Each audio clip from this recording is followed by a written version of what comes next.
Bases dropped on a new edition of Soccer Down Here. It is a Thursday. It's an overreaction Thursday. Lots to react to, whether it's Atlanta's loss 4-1 in Orlando last night, the MLS playoff picture, Greenville Triumph hosting the USL League One final tomorrow, and we'll talk about that in hour number 2 with Chris Ashley. Also Champions League, also Europa League, also lots of other things in the soccer world. So it is fair game wherever you want to take it this morning. Tweet at us at Soccer Down Here. Email us, soccerdownhere@gmail.com. Or join us on the Twitch pitch, twitch.tv/soccerdownhere. What are people saying?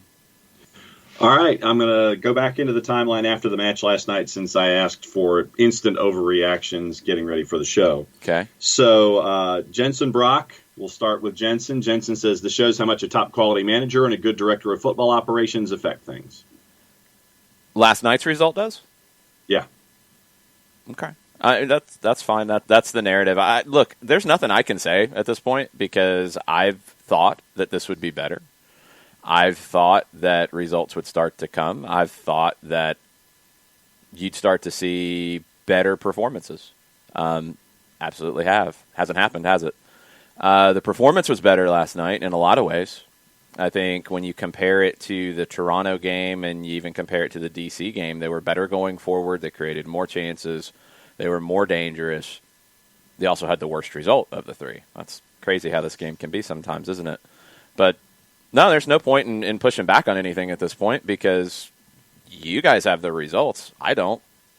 I hate that it feels like it is a me against the world scenario right now, but that's how it feels, and that's fine. I'm a big boy. I can handle that. But, yeah, I mean, do those things change the result last night? I don't know.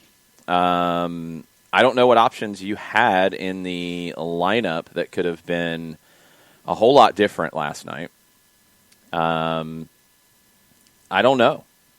The roster thing, we can go through that all day in the world that we want to, and there are people who have made their minds up about players who have played 12, 13 times, if that, for this team. I think that's way too early, but if that's where it is, that's where it is. There's really nothing I can argue back with, so go for it. Whatever you want. At Pay No Mind is in last night. He says Atlanta has had a total of one bad year. Orlando's had a total of one good year. Both were 2020, so shrug shoulders emoji. That's not being fair to Orlando. I'll back Orlando on this. They showed a lot last night because I had watched their games back recently and wasn't all that impressed. They had started to get a little tight. They'd started to get a little defensive. They weren't really different from being defensive last night either. They gave Atlanta opportunities in the first half. The first goal comes against the run of play. Second goal is a great free kick. It's a foul that they put you under some pressure. But you were the better team in the first half by far. Where I got frustrated was after the third goal because of the lack of a very specific response. And I'm trying to remember who I was talking to. It might have been Doug Robertson on Southern Fried Soccer last night. There's a difference between playing hard, which I think this team has done for the whole season, even when results have gone against them for an extended period of time at times. There's a difference between playing hard and playing angry. And when your rival goes up 3-0 on you in that way, you got to show some anger. You've got to pick up a card for kicking somebody. You've got to knock some people over. You've got to show an angry response that's not okay. You've got to show that. They didn't. And that was frustrating. I also understand why, because it looked like your season was over at that point. And it's very frustrating to play your best game in a while and be down 3-0. It's incredibly frustrating. And yeah, it showed. It looked like guys were really suffering out there at that point.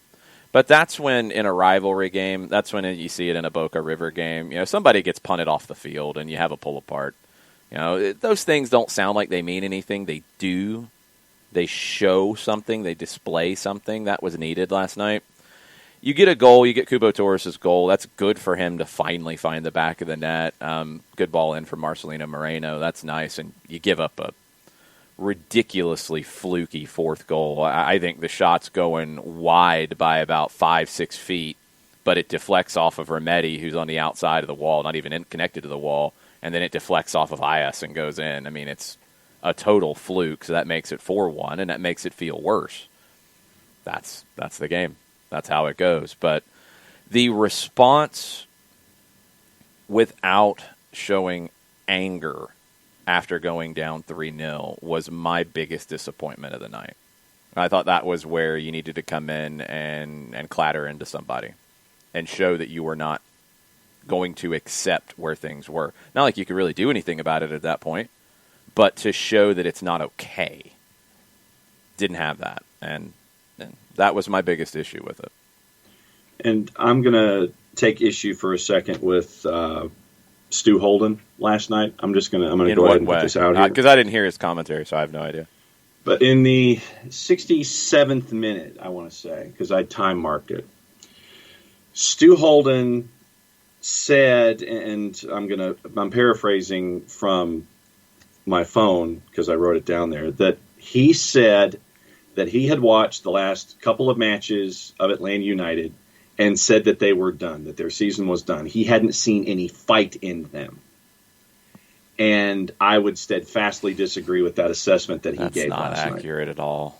That's not accurate at all. Look, it's an easy narrative to write. It's what a lot of people have said. So, I mean, it's not like Stuart Holden came up with that out of nowhere and he's the only one saying it. I disagree with it. Yeah. I don't think there was a lack of fight in any of the last three games. Like I said, I think the issue where I felt like there was a lack of something was after you went down 3-0. There was a lack of putting somebody on the ground. That's how I felt about that, but that's a different conversation. Yeah. Look, that's what it is. Again, as we've said many times, you have seen national writers take their shots, and they'll continue to when the results are bad. Hey, it's open season. That's what it is. But no, I don't think that's accurate at all. I disagree with it.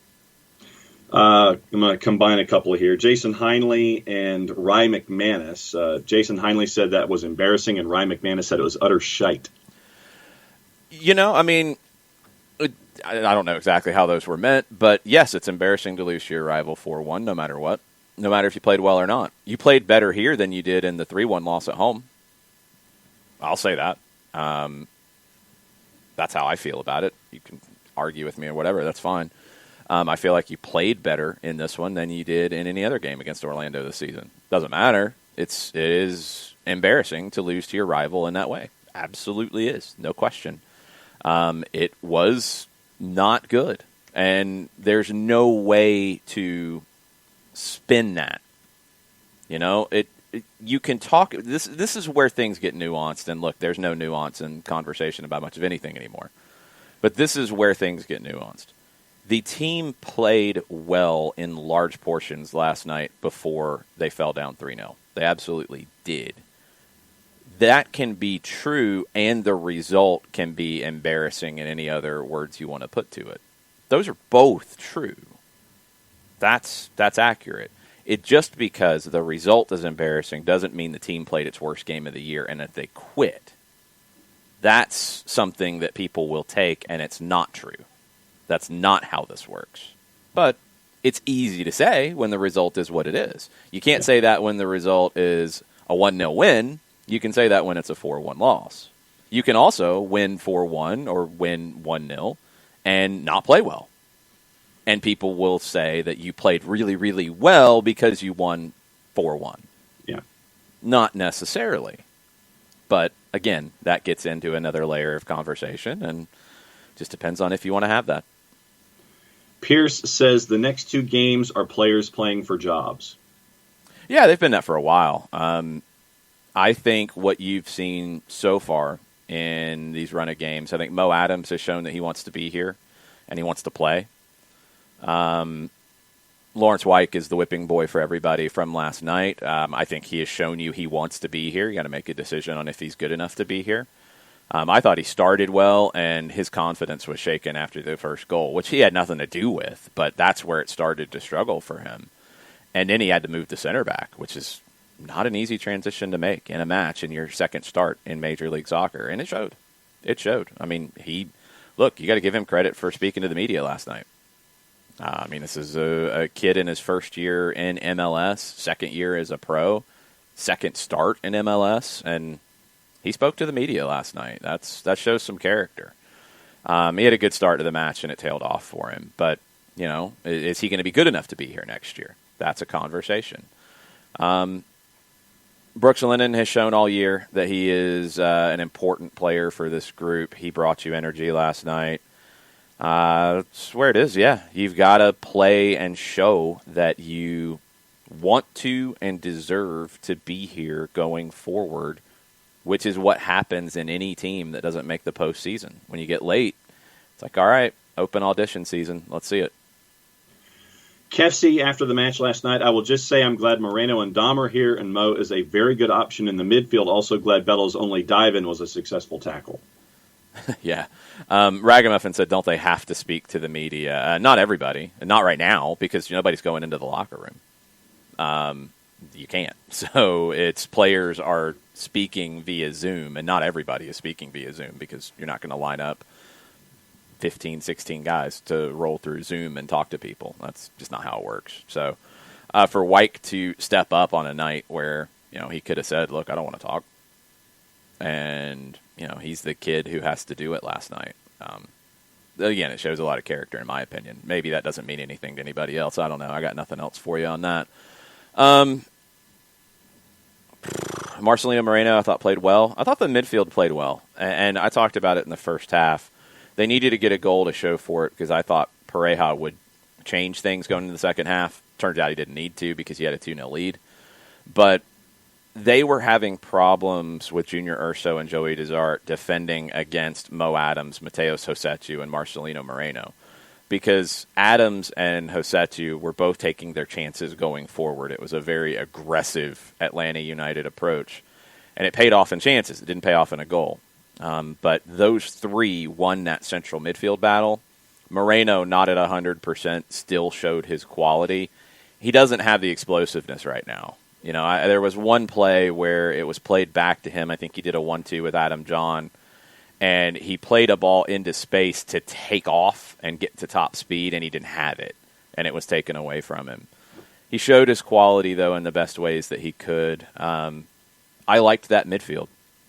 A lot of people have looked at Mateus Rossetto, and I had this conversation with Doug over the last two Southern Fried Soccers as to what Mateus Rossetto is bringing to the table. And, I mean, last night, for a number 8, he did everything you would want him to do.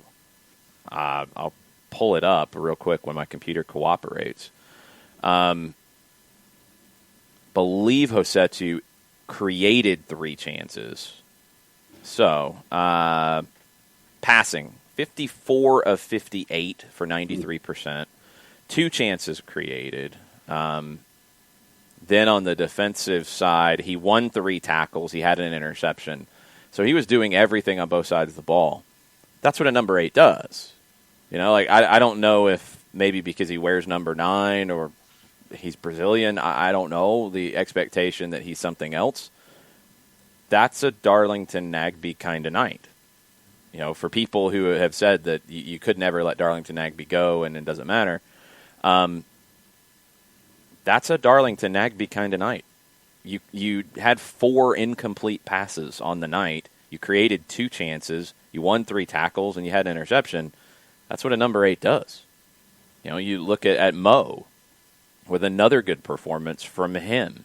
He had 7 incomplete passes, 88%. Defensively, 3 tackles, 2 interceptions. He blocked a shot.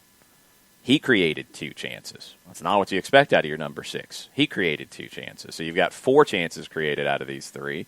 You go to Moreno, you had 3 more chances created. So 7 of your 10 chances created came out of your midfield trio. Moreno only had 5 incomplete passes. He was at 86%. He was not as deep, so he wasn't as involved on the defensive side here. He was 3 of 3 on his dribbles going forward. Like, that midfield trio was very good. But they needed some help. And I thought Jurgen Damm had a so-so night. I thought Ezequiel Barco was solid but not spectacular. Adam John wasn't really connected to it. Adam John, I thought, was drifting way too far wide at times. There were points where it looked like Damm or Wyke was looking for a cross. It was Damm specifically twice, I think, where he's on the right side, he's looking for a cross, and John had made a run diagonally over there, but he's almost in the corner with Damm, so there's nobody in the middle. Those are the types of things that have to change. You have to get more numbers forward, and you have to get more danger up there, but your striker has to stay central. You've got enough now with Damm, with Barco, with Moreno, with Josetu and Adams stepping up when they can, with your outside back stepping up when they can.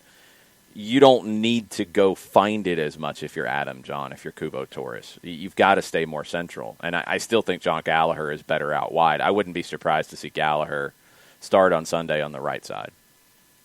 Give Damm a break to have him come off the bench. Gallagher didn't really give you a whole lot off the bench last night. But that midfield trio was outstanding, in my opinion. Yeah. There's a lot of talk. Hold on. There's a lot of talk in Sure. the Twitch pitch about the pronunciations. I guess that they're not pronouncing his name correctly, but they do get Huan's correct, which you should be able to connect the dots. I don't know. I mean, it's on the official media notes you get. I mean, it's spelled out for you. It's not that difficult, but okay. Ricky Ricardo said after the match last night, he says, I don't care enough to be mad anymore. And John Murray Hold said on. we were Hold on that thought. Sure. Ricky, I understand you're frustrated. I get it. I hope that you care. Yeah. And I think you do, because you're not as engaged with everything if you don't. I get that wording, but I think this is part of what we all do here, right? We care. When you don't care, you don't comment, you don't engage, you don't talk, you don't, get worked up about it. We get worked up about it. I will do that. Like, I'll say I don't care about something as a defense mechanism to say, like, oh, I don't care about that, and internally I'm seething. That's how it is. But please care. You can't not care because results don't go your way. And I don't think Ricky's like that. I don't think a lot of people are like that. But, that's what sucks. That's what hurts, because you care. You care. You want this team to do well. You want these players to perform well. You're rooting for them. You're supporting them. I mean, the whole idea of being a supporter, you're supporting them. So you care. And it hurts. And, hey, you don't want to get hurt. I understand it. But please keep caring. That's all I say. Yeah. And then John Murray says, we were due a bad year. Joseph out, COVID, manager change. Might as well make it this year. Oh, yeah. I mean, this is the year to have a bad year. That's for sure. It's also the year for everybody to pile on about the bad year. And, hey, that's how it is. If you are one of the heavyweights, when you have a bad year, people talk about it. That's happened in every sport, anywhere in the world. That's how it goes. What you don't want to be is what the LA Galaxy are, and I've seen people trying to already draw that correlation. Let me make this clear. The LA Galaxy have not been the same since the beginning of 2017. They have not been the same since U.S. Soccer hired Bruce Arena. You could say they haven't been the same since Robbie Keane retired. You could say they haven't been the same since they won MLS Cup in 2014. I think that's a little harsh. They haven't been the same since 2017. Yeah, they had some excitement because of Zlatan scoring a whole bunch of ridiculous goals. They had excitement with Chicharito coming in this year, but they have not been a good team since Bruce left. That's a long time. This is 1 year. Because, again, last year was not a year like this. Last year was a year that the LA Galaxy would kill for right now, for Atlanta United. Last year was not a bad year. People are still trying to lump that in. It's not. This year's a completely different story. It's a bad year. There's no way around it. Bad year for a lot of reasons, and there are a lot of reasons, but it's a bad year. The LA Galaxy are on year 4 of bad years. They've made the playoffs once in that time frame, and it doesn't look like You look at what their lineup could look like next year, and you compare it to what Atlanta's could look like. It's night and day. Yeah. So that comparison, nah, it just doesn't work. It just doesn't work. It's trying too hard to find something. So we'll see. And I know that we'll get into everything else that happened last night, but just watching the Galaxy last night for the late game, it got painful. Wasn't that bad? I didn't watch. It was a painful thing to watch. 3 goals in the first 29 minutes, and I literally changed the channel. It was that painful to watch because you just kind of sit there and you're like, ugh. And so changed it, went away from it for a while, came back, ended up being 5 off of the Andy Polo goal, and you're just kind of sitting there going, wow. But no, yeah, it's pretty bad in Los Angeles right now. Let's run through the results last night for everybody. Red Bulls got a 1-0 win. Kansas City got a 1-0 win. I guess there was some controversy in that one. Cincinnati comes to town after a loss. Philadelphia 2-1. They came back after Chicago had equalized. Chicago had a first-half red card to Francisco Calvo. That'll hurt them in their next one. Toronto lost to New York City 1-0. D.C. beat Columbus 1-0. Minnesota 2-1 over Colorado. Dallas came back to beat Miami 2-1. Leandro Gonzalez-Perez, yellow card accumulation. He'll miss the next match. Nicholas Figal, I believe, is injured as well. I don't know what their back line looks like on the weekend. Portland 5-2 over the Galaxy. LAFC 2-1 over the Dynamo. Houston had a red card in the 59th, second yellow card, but it was already 2-1 at that point.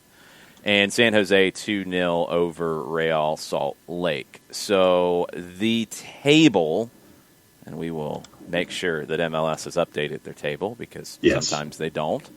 I've noticed they don't send you to the live standings anymore, so that's probably a good sign. In the East, Philadelphia is 3 points clear at the top and for the Supporter Shield. Toronto is in second for both. Sporting Kansas City is first in the West, and they are third in the Supporter Shield, but they can't – or no, wait a minute. They actually could catch. So they're not out of the Supporter Shield just yet. They'd have to win out, and Philadelphia would have to lose out, but they're not officially eliminated from the Supporter Shield race. Everybody else is, I guess with the exception of Colorado, if I do all the numbers, but I don't think they're going to play all their games. Eastern Conference, the rest of it, Columbus is on 35, Orlando's on 35, NYC is on 33, Red Bulls on 29, along with New England, but Red Bulls have the tiebreaker with wins. Nashville's on 28. All of those, the first 8, have qualified for the postseason. Montreal's in 9th on 23 points, 2 games left. Miami's on 21 in 10th with 2 games left. Chicago and D.C. are both on 21 as well. They're on the outside looking in due to the wins tiebreaker. Miami's got 6. Chicago and D.C. have 5. Chicago has an extra game to play than all of these teams. D.C. is ahead of Atlanta now, 2 points ahead. Atlanta's on 19 points. And Cincinnati is on 16. So Cincinnati is not eliminated yet. If they win out and everybody else loses out, they could get into the 10 spot. The results were actually good for Atlanta. It feels like MLS's back tournament all over again, where you feel like it's a narrow path to qualify, but all the other things start to happen to make that narrow path not quite as narrow, but you're not getting the results, so it doesn't really matter. We will see how that goes. Out west, Portland is tied with Seattle on points. Seattle has a game in hand, and they have a better goal differential, so they're in second place behind Kansas City. LAFC's in 4th. They clinched their playoff spot. They're on 31 points. Minnesota 5th. Dallas 6th. San Jose 7th. Vancouver 8th. They're the final playoff team. Then it's RSL 2 points out. Houston 3 points out. Colorado on points 5 points out. The Galaxy on points 6 points out. You go to points per game because I think they're going to have to in the West. Colorado is still in the last playoff spot, 1.27 points per game over Vancouver, who's at 1.14, RSL at 1.1. They still haven't announced anything yet. Nope. They really need to, so we have an understanding of what's going to happen out west. So It's going to be a wild weekend where there's still a lot up for grabs on the playoff picture. Yeah. Back into the Twitter timeline, going after what you were just saying, Juan Ortiz says, let's be real, we are out. Please understand when this comes up, Juan. Are you likely to win your last games and get all the results? No, not the way you're playing. Are you out? No, you're not, because you still have a chance to get in. So those are two different conversations. You know that. Everybody knows that, I hope. You're not out of the playoffs yet, because if you win out, which you're playing two teams that lost, two teams that haven't been playing well, you haven't been playing well, so you got three teams in this group that haven't played well. DC's the one that's playing the best out of all these teams, which is crazy. But you're not out because you're not eliminated yet. That's just a fact. That's not arguing with anybody. That's not trying to spin anything. That's not being incorrect or fake or whatever other word you want to throw to it. It's just a reality. You're not out because you have 2 games left and you have a chance to get in. Period. Caleb Wright. Because of how bad Atlanta United has been this season, I'm glad they're likely not getting into the playoffs. That way they'll actually get some rest. Well, yeah, I mean, it's not necessarily going to help you because it's not rest for a game that you need to win unless it's CONCACAF Champions League, and we have no idea what that is, and you're down 3-0 to go into that, so that's not exactly exciting to look forward to. I don't know. This team's tired. This team's frustrated. I mean, you're seeing it come out. You saw it come out after you fell down 3-0 last night. I'll give them credit for coming back at the start of the second half where they'd given up the goal on the free kick, and I was like, man, they might come out here in the second half and lay an egg. But they fought, and then they give up a goal kind of against the run of play. Anton Walks gets clipped by Daryl DK. I thought it was really cheap from DK, to be perfectly honest. Yeah. I'd imagine they probably didn't talk about it much on TV because they didn't really show a replay of it. They showed replays of everything else, but not that one. DK came in from behind late and clipped Walks. And Walks looked like he was struggling a little bit just in general. That took him out. That's when you had to change everything, and that's when you're kind of out of options at that point, and you give up a bad goal, and this is where you're at. Also on the board, Michael Head says, I just couldn't watch after the third goal. Thank goodness for The Office on Netflix. Yeah, I didn't have that option. Had to watch. Had to keep talking about it. Yeah. Dan James says 57 days till Christmas. That's true. Shiva says, we were just not good enough in 2020. We would have made the playoffs if we were good this year, just like the Sounders have. I'm starting to question the roster, which I've never done till now. Shiva, you get swayed a lot by what other people have to say on Twitter, and I understand it. Atlanta's not the Seattle Sounders this season. And yes, I know people will point out, well, the Sounders had an injury and they overcame it. Did they have all of these different injuries in a year like this one where it's hard to deal with? They didn't. Atlanta's not LAFC because Carlos Vela's not Joseph. Like there's lots of things that, look, it's easy to say, see, ha-ha, and that's what happens. Evaluate it the way you want to evaluate it. If you think the signings of the players who came in are not good enough, break it down. That's what I'd like to see people start to do. If that's how they feel, and it's not just Shiva, it's there's a lot of roster. Okay, break it down. What were the moves? What were the ones that you have a problem with? Don't just say you wanted Gressel to stay. It's not that simple. Gressel got a huge raise. Gressel hasn't lived up to his raise, even with a deflected goal last night. He hasn't lived up to the huge raise. Brooks Lennon has been more than capable on the right side in his place. So, what are the things that frustrate you? It's easy for people to yell and point fingers and call names and, honestly, at times be out of line with what they say about people. But back it up. Back it up. That's all. If you have a problem with something specific, back it up. Explain it. Put some facts to it. or your opinions to it at least. I mean, look, a lot of this game is interpretation. There's a conversation about, the value of Mateus Rossetto and Mo Adams and what they bring to the table. That's going on in the Twitch pitch. There's a lot of evaluation there. There's a lot of interpretation of, yes, there's stats. And yes, I will point to some stats and things that I look for in games. But there's also a feel of what they bring to the team. Mo Adams is not a traditional 6. It's worked here because I don't think you've given up goals because of the way he plays defensively. But he's been very aggressive. You've needed to be very aggressive. You've needed to push forward and try to make something happen. And Mo has tried to do that in these last couple of games. I think that's been what's best for the team. I think Rossetto and Adams are a good pairing.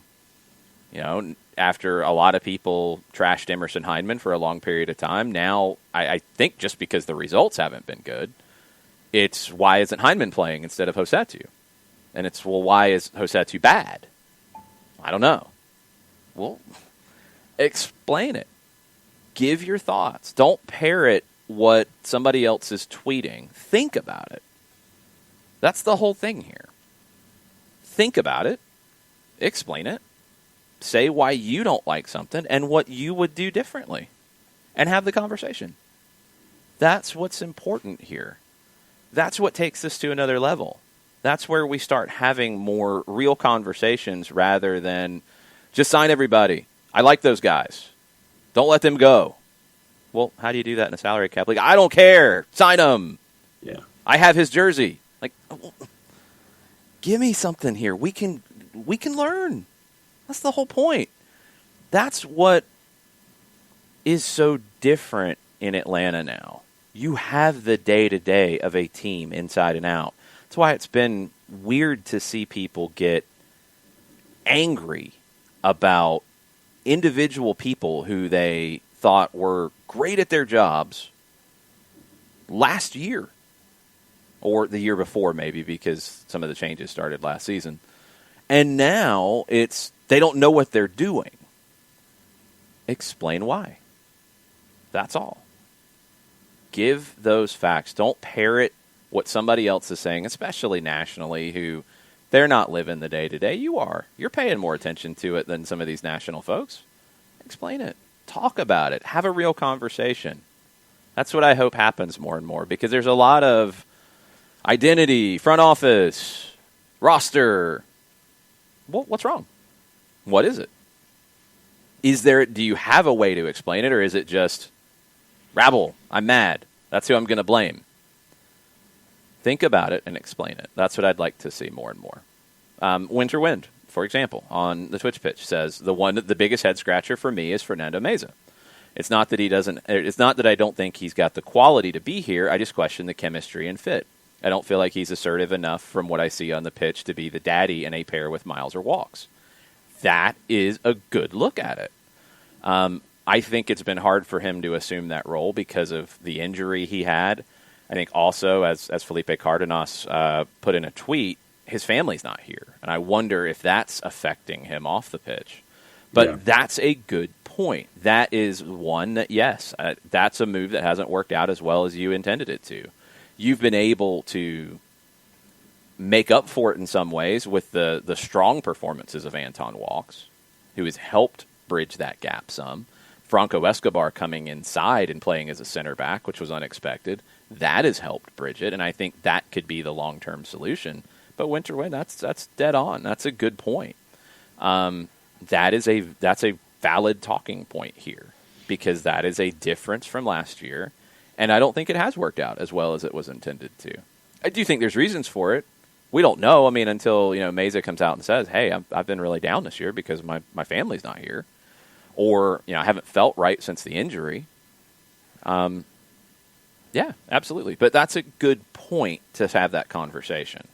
That's what is needed more than pointing fingers and yelling about people needing to be out, and what was the ridiculous head of the snake one and all kinds of... the head of the snake. Just stop it with this. Like, stop with that stuff. If you think that it's so wrong, explain why. Yeah. 1 year where you're missing your goal scorer doesn't mean it is a club in chaos, no matter what reality show you want to write. That doesn't equal that. And no, last year was not a bad year. So, what is wrong? What do you want to see fixed? How do you go about fixing it? That's a fair question to ask. So, let's have it. And that's something we'll do throughout the offseason, I'm sure. It'll come up, and we might be able to start that conversation here in a couple weeks. If they don't get the wins they need and the other results don't go their way, yeah, we'll be starting to look ahead very soon. And we'll have this a lot. But think about it. Don't just get sucked in to somebody yelling. Think about it. Learn more. You know, I think there's an idea that, like, if you're in my role, if you're in a newspaper role, if you're in a national broadcast role, that you're not constantly trying to learn more about all aspects of what we're doing. If you are, you're not going to be able to do your job effectively. The game is constantly evolving. You know, as we talked about yesterday, RB Leipzig, if you fire off I saw RB Leipzig 2 years ago, they press, that's all they do. Okay, cool, that's my take on RB Leipzig. If you fire that off, you're not paying attention this year. It's different. It's evolving. It's had to. You've got some different faces there. You're trying to become now a front-running club as opposed to a plucky upstart club. You know, you're a different person now. You're a different club. So you have to talk about them differently. You know, you look at how player evaluation is now. People are looking at different things. It's not just speed and power. It's not that stuff. It's technique. It's the way they read the game. It's the way they feel the game. You know, you have places that you maybe haven't ever followed their football culture. You have to understand it to know why an Ezequiel Barco plays the way he does, or why an Ecuadorian player comes in and plays the way that he does. These are things that are essential for people who talk about the game on a regular basis. It's essential for fans, for supporters, to understand it fully. So it's time to start looking at, okay, you're not happy. Why? What would you do differently? And explain it so we can have the conversation. Because I have a feeling this is going to be a conversation we have for quite a while over the next weeks and months. So let's have it, but let's have an informed one. 5 takes on the 5 stripes after the match last night. The pressure is on for 2021. I feel for Joseph, actually.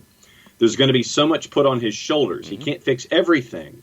But I know there's going to be a large segment of fans expecting exactly that. Every move he makes is going to be put under a microscope. And if he's not hitting worldies on the regular, hashtag Joseph out is going to start trending. That being said, we do need a good response next year. A work in progress will not do. Good teams have bad years and come back, i.e. Toronto 18 versus 19. Here's to hoping we have a good 2021 whenever the next season is. Yeah, that's the thing, that Joseph Martinez will come back and help make this a lot better. There's just no way around it. I mean, Joseph Martinez is a better forward than anybody else you have in your roster right now. That's going to make the team better. There's no way to say that's not true. I do think he makes a lot of things better with this team. I really do. Does it fix the issue at the number 6 position, or maybe more of what you want out of the number 6? No, that's a separate issue. Does it fix some of the injuries you've had on the back line? No, it has nothing to do with it. So there's still questions, absolutely. But that is a massive get. That is essentially making a designated player signing for next year and getting Joseph Martinez back. We know what the impact of those moves are expected to be. Okay, that's going to be a huge impact. The Joseph out stuff, look, and I'd hoped that stuff would go away earlier than it did. I mean, I remember when people were saying he was lazy. And to the point that somebody in the tunnel was yelling trash at him. Yeah. And he wanted to go have a word with him in Atlanta's own stadium when things were going well. Guys, that's not supporting. Like, that was an embarrassment. I'm glad it hasn't happened since, but yeah, that anytime he has a bad day, it's like, oh, let's take shots at Joseph. Stop that kind of nonsense. You don't like him, don't like him. But why are you even supporting the team and being part of all of it if you're going to yell at your best player He's not working hard enough. What are you talking about? This isn't a U12 game where people run around like they're chickens with their heads cut off. It's a professional match. He kind of knows what he's doing. He's been pretty good. So I hope that doesn't start again, but it was going on when things were good. So, I mean, I would not be surprised, sadly. I hope it doesn't, because it's embarrassing. Michael Bucklew, after the match, I'll gently say that Wyke isn't Robinson. One or two of those early chances go in, and maybe it's a different game, but soft goals given up and then quicksand. But, hey, Kubo finally scored. He needed that. No, Wyke's not Robinson. It's not fair to expect him to be. It's his second MLS start. Wyke, and I know it's really easy after the goals to forget about how the game started. I thought he started really, really well at right back. He didn't finish well. The game overwhelmed him, and happens to young players.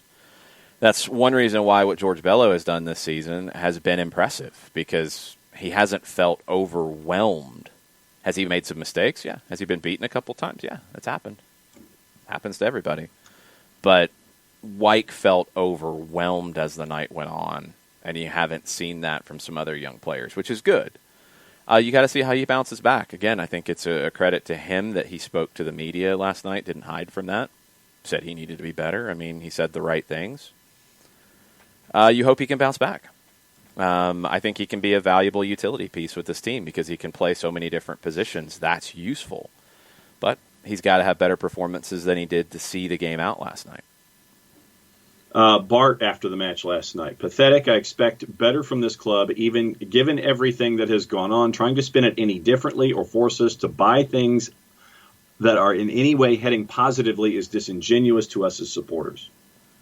Well, Bart, then I should probably shut the show off then, because I can't say anything because it has to pass muster from people to not be disingenuous. That's not fair.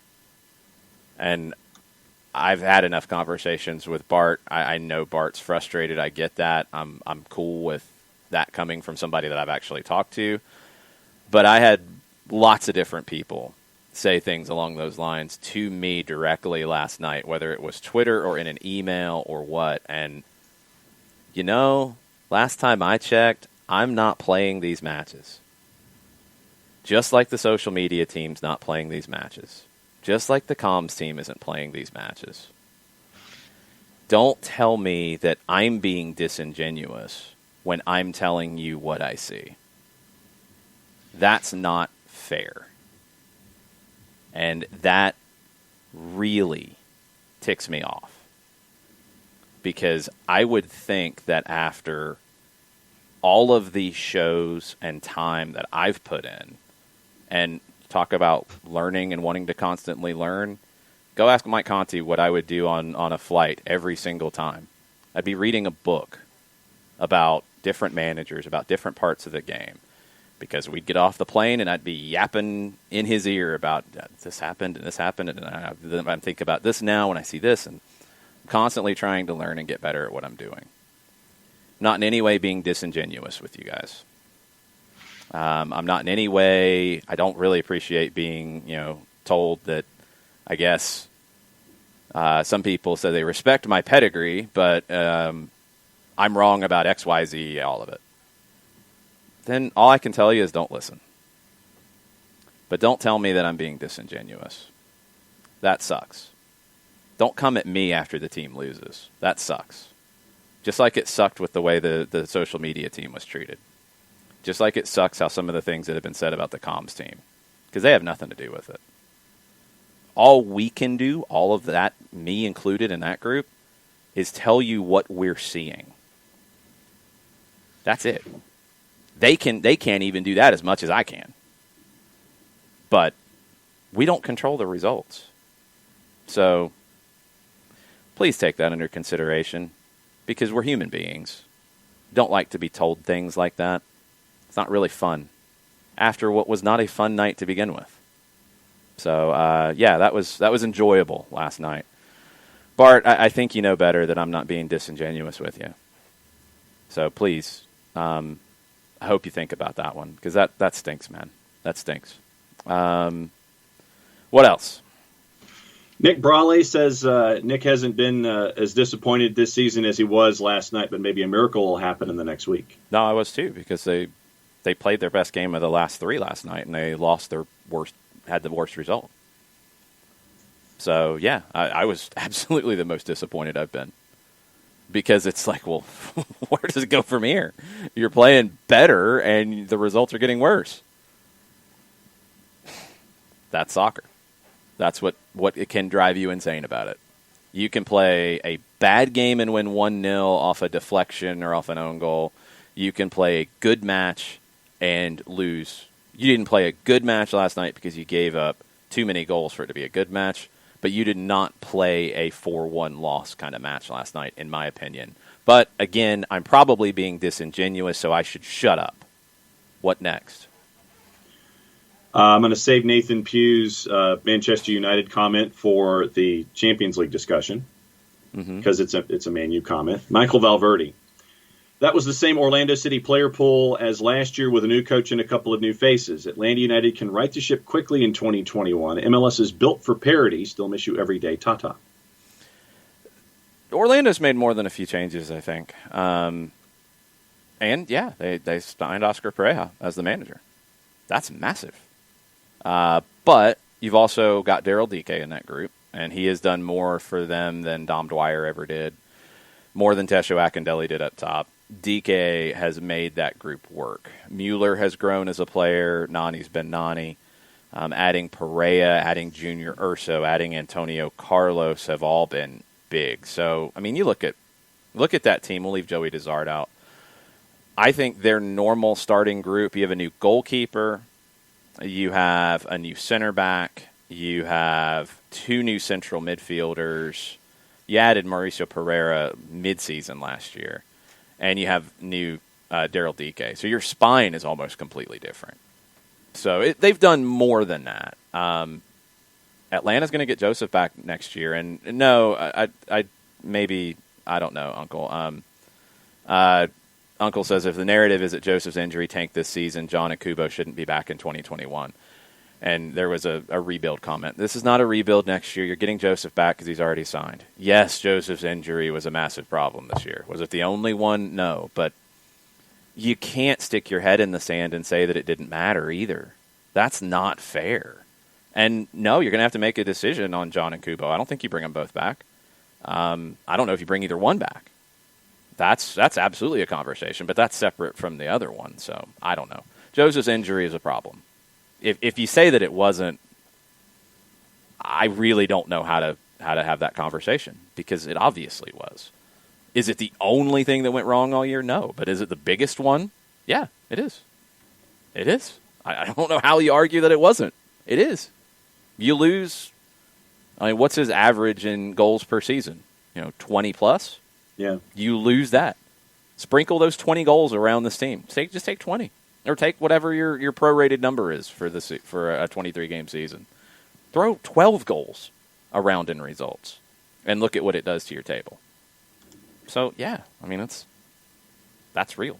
There's again, I'm probably being unfair when I say that, but I don't know what else to say when that's the fact.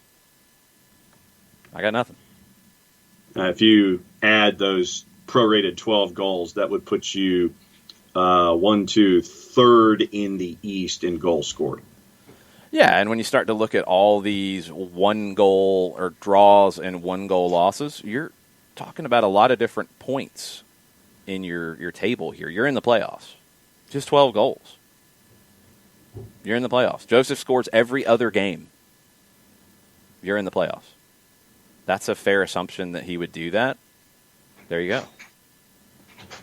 Ellen Reynolds came in this morning and said the team has lost its mojo. I knew this season would be hard with schedule compression, injuries, etc., but with 10 slots, I thought surely we would make the playoffs. Setting aside the return of Joseph and a new manager, how do we right the sinking ship? Hashtag Overreaction Thursday. I think, and I've come around on this more and more, I've said you needed a 6 since the end of last season. I think that's the most critical need. But I think now what you've seen this year, you need a veteran 6 who can wear the captain's armband. You need a veteran 6 who is a Roy Keane, Gennaro Gattuso kind of figure. You're not going to get that kind of player maybe, but you can get that kind of leader. That has become an element of that position that I think is needed. So that, along with Joseph coming back, I think dramatically changes the makeup of this team. You do have questions you got to answer about, is Escobar a center back now? Is Lennon the right back because of that? Are you comfortable with that? What is your midfield grouping going to be? Are you comfortable finding the minutes for Adams, Hosetu, Hindman? Because those three are going to be competing for one other spot if you add the 6 and you have Marcelino Moreno. We know the Barco situation you've got to solve, but if you sell him, you will add somebody in that position, I would assume, unless you're going to play John Gallagher on the left wing full time, which I don't know, but then that's going to squeeze one more of your central midfielders if you're adding a 10. So maybe, possibly, I don't know. I think Jurgen Damm is your right winger and Joseph's your forward. So I think it's the 6 as the biggest move you got to make. You have questions to answer in other spots, but a 6 who can captain the team and lead it is the key for me. That's the key going into next year. DKB is in this morning, and that's on the roster side. Of course, the manager's a huge element of this too. Let's not misconstrue it, but on the roster, the 6 is the biggest thing you have to address. DKB is in this morning and says, this is a Mo Adams appreciation tweet. When he first came to Atlanta, I wasn't really a fan, but this year he's really grown on me. In my opinion, the best player for Atlanta last night. Mo's been really good the last few games. Mo surprised me. Mo has really surprised me. Go back and look at his numbers over the last couple. He had an awful 45 minutes against Orlando in the 3-1 home loss, to the point that I didn't know if he was going to come back into the group. Very poor. In his last few, he has been really, really good. And I don't think he's a 6. I think he's an 8. I think he's a defensive 8. If you're going to look at him and Marcelino Moreno, they're on opposite sides of the coin. Moreno's an attacking 8. Adams is a defensive 8. But you see when he can step forward and take space. He's a good player on the ball. I think Chicago really missed on that, saying that he wasn't good enough on the ball for Veljko Paunovic. He's good on the ball. He gets forward well. He reads the game well. He's quick and mobile and can cover space.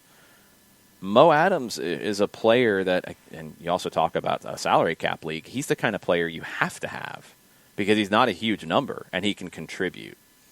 And you can look at situations with him that, okay, if you're going to have a 6, if you're going to have Moreno, and you're going to have Hosetu, Hindman. Hosetu's a little more defensive than Hindman. Adams would be far more defensive.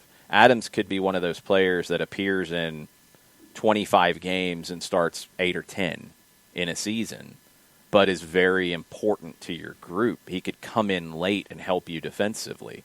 He can start when needed. He's a very important piece. And I didn't know if he'd work himself back into that spot, but he has. He absolutely has. Daniel Price, a couple of different thoughts. I'll go with, he has some individual player thoughts subsequent to this one. He says, good overreaction and hurricane-filled morning. Hope everyone is safe. It was a rough loss last night. Felt like we were the better team for the first 30, and once they scored, it all fell apart. Heads went down. Seems like the belief isn't there. Yeah, you fall down 3-0, and it's a game where you felt like you needed to win, and it's a game where you felt like you played well up until probably the third goal. Your heads go down. I mean, that's I understand that. They're human beings too. Where I got frustrated is not so much thinking they didn't have the belief, was just that there wasn't a response of anger at that point, because that's what was needed, I thought. Maybe that's just where I was. Maybe it's just how I would have felt on the field. I would have been kicking somebody. Probably started with Junior Urso because he was asking to be kicked. He knew exactly what he was doing. He's a smart player and trying to get under people's skin. But look, you needed something at that point. And sometimes that hard challenge, that tackle, it sounds like nothing. It is something. It is important. And you needed that there, and you didn't get it. That was frustrating. Teams beat up, physically and emotionally. They've gotten better in these last 3 games, and the results have gotten worse. That's a very frustrating thing for a professional. And it just is where it is. You've got to find a way to pick yourself up now because you got gifts. I mean, after the game ended, you got a Ryan Hollingshead goal for Dallas and a 2-1 win there. And, look, everything changed. I mean, your standing didn't really get affected last night. DC's win didn't help you, didn't dramatically hurt you. It just hurts that you have only 2 games left now. So you've run out of opportunities to pick up points, but it's still there. You've got to pick yourself up, do your regen today, and Friday's training session has to create a plan that can get 3 points on Sunday. You get 3 points on Sunday, other teams don't around you. Decision day can get really weird.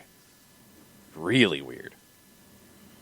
Individual thoughts from Daniel. He says, I'm hoping that Moreno sticks around. I like his game. Mo has earned a spot for me. Hisechu was great and wish Barco would give us more. He felt a little invisible to me at times. Yeah, they played down the right side a whole lot last night. There were moments where you can just see that this group hasn't played together very much.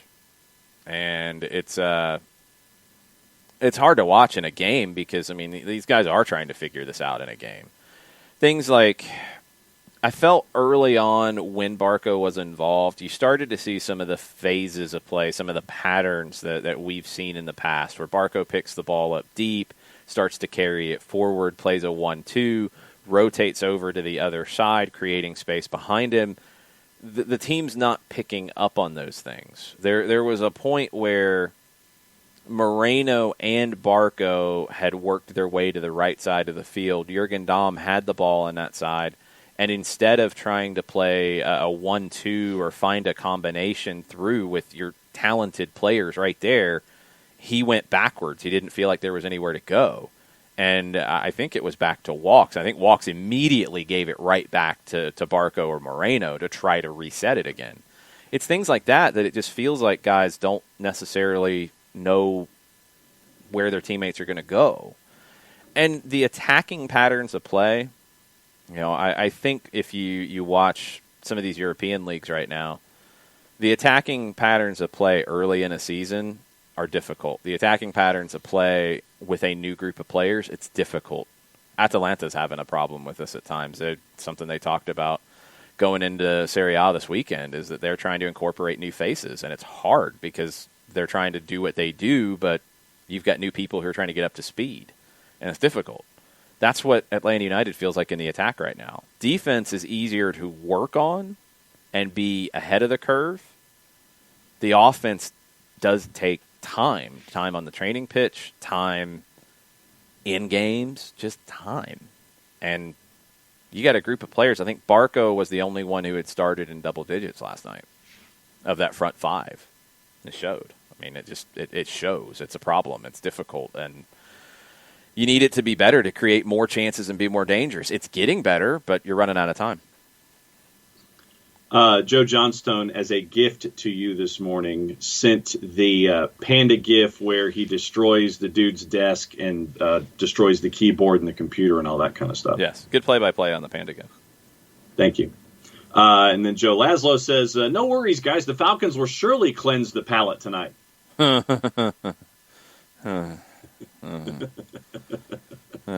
it'd be better if they lose for their draft position. Tank for Trevor. I guess, yeah. If that's who you get, I'm cool with that. John Nason, at least Atlanta United don't have the threat of relegation. Can't say the same about Coventry City this year with a yikes emoji. Hashtag overreaction Thursday. I think John meant that as a joke. But that is one reason for some of the toxicity to be different here. Do you know why some of the ultras and hooligans, and I guess some people see them as authentic supporters, why they get toxic? Because they don't want their club to get relegated. You're not getting relegated here. You have a chance to bounce back really, really quickly. You have a bad year? Okay, you can fix it. You can fix it by getting a player back from injury. You can fix it by a signing. You can fix it by a coach hire. You can fix it. And you can bounce back very fast. You're not getting relegated. It's not River Plate when they got relegated and the final game didn't even get finished because the fans came charging onto the field. And the players had to barricade themselves in the locker room. This isn't some of the Argentine situations where you see the Barra Brava break into the team's training camp and threaten people. Because they're worried about getting relegated. They're worried about getting kicked out of the league. That's not happening here. We can stop the wannabe toxic thing. It's dumb. I don't know. It just feels that way to me, but maybe I'm not being fair again. Daniel says, I think we're really missing Escobar right now. He was upping his game recently and he was happy to see that. Massively missing Escobar because he's also an emotional leader with this group. And you need him in those moments last night. I would assume that if he wasn't already on a yellow card, Franco Escobar would have launched himself into a tackle and sent an Orlando player flying with their feet over their head. Yeah. And got a spark of something in the group, but he's not there. And that absolutely stinks. Jacob Inman. He says, I haven't jumped into the questions in a while, but I have been listening. And thanks to the both of us for continued coverage of the team. His thoughts today are this. I think it's dangerous and irresponsible to rely on one player, Joseph in this case, to be the difference between MLS Cup and essentially last place in the league. There's more. So just let me know when you want me to stop. I mean, but, and I've seen people say this, but then what do you do? Do you not want a player like that?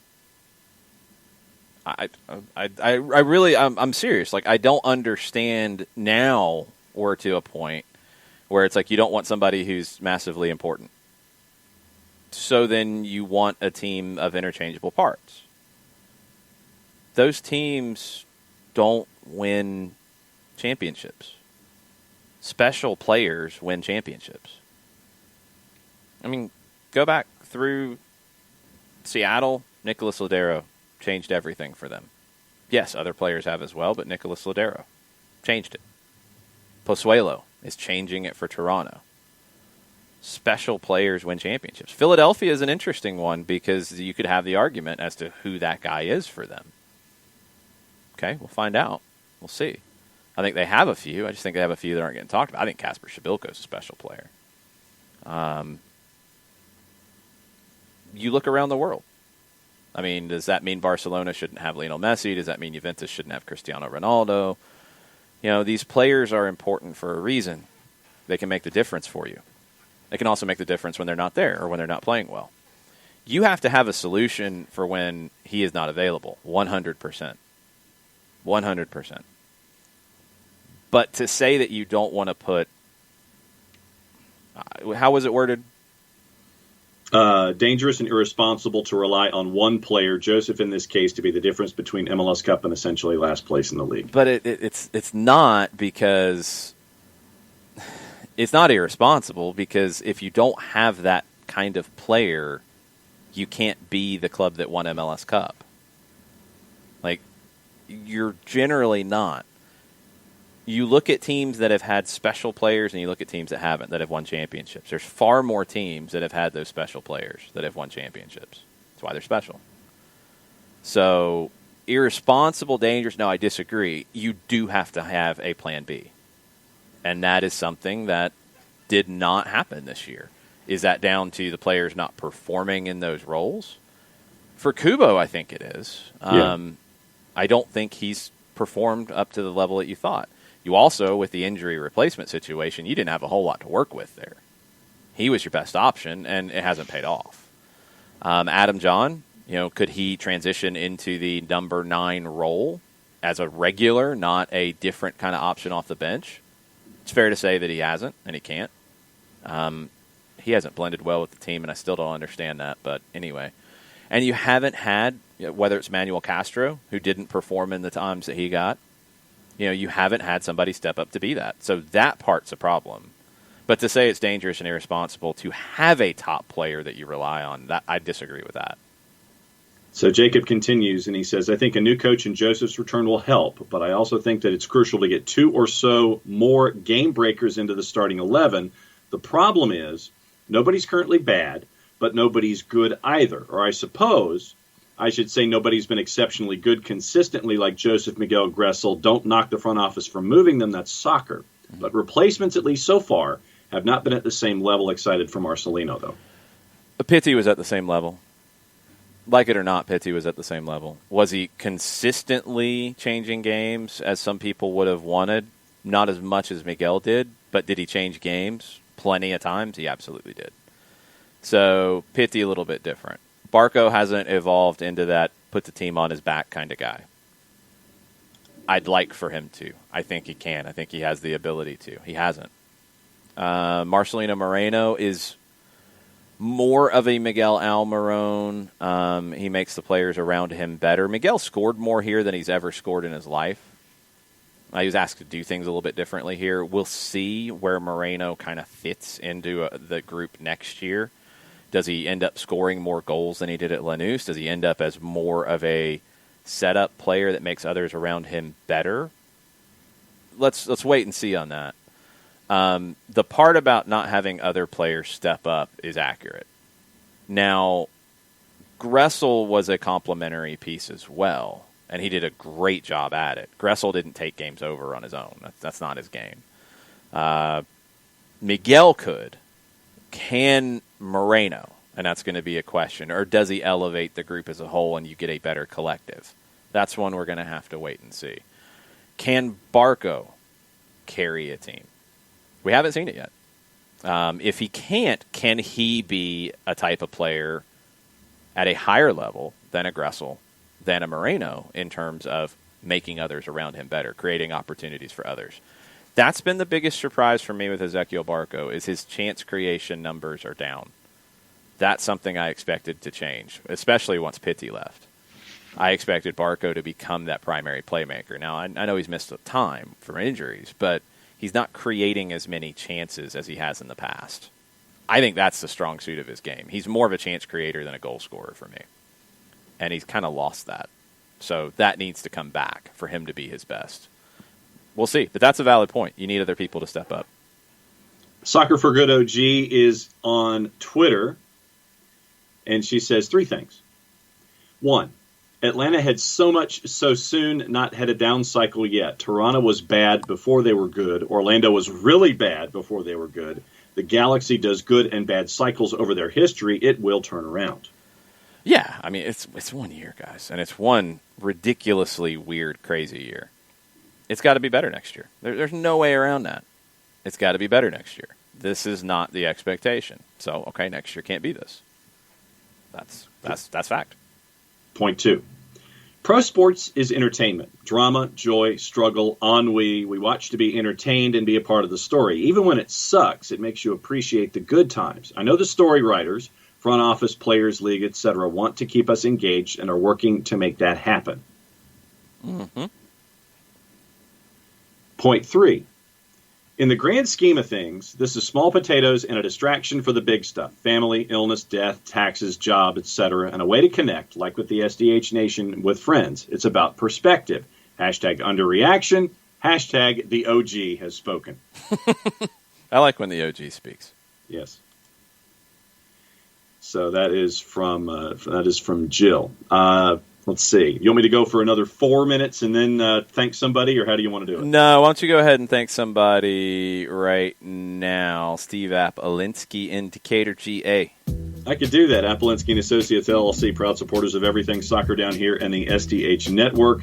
Wrongful death and serious injury attorneys, if this is a conversation that you need to have, a couple different ways that you can do it with Steve and with Apolinsky & Associates, LLC. If you want to have a conversation with Steve, there's a way to do it. You can shoot him an email directly, steve@aa-legal.com. You can call Apolinsky & Associates, LLC, and get a free consultation at 404-377-9191, or you can go to the website, have a conversation that way. How do you have said conversation? I will tell you. Go to aa-legal.com, large device or small, hit enter, hit return, hit the arrow key, whatever it does to advance your screen. The website pops up, the homepage pops up. So does a pop-up window, because that's what pop-up windows do. They pop up. You can have a conversation with the individual on the other end of that pop-up window. Could be Steve. We don't know. He hasn't told us. It could be like the great and powerful Oz, whoever's behind the curtain. gets to have those kind of conversations with you 24/7, 365 and a quarter. Thank you for that always, Chris Hutchison. Over 30 years of experience, over $40 million in judgments for their clients in Georgia and Alabama, recognized as Legal Elite by Georgia Trend Magazine for being one of the top 100 firms in this here state of Georgia. The website for Apolinsky & Associates, LLC, to have conversations over wrongful death and serious injury matters is aa-legal.com.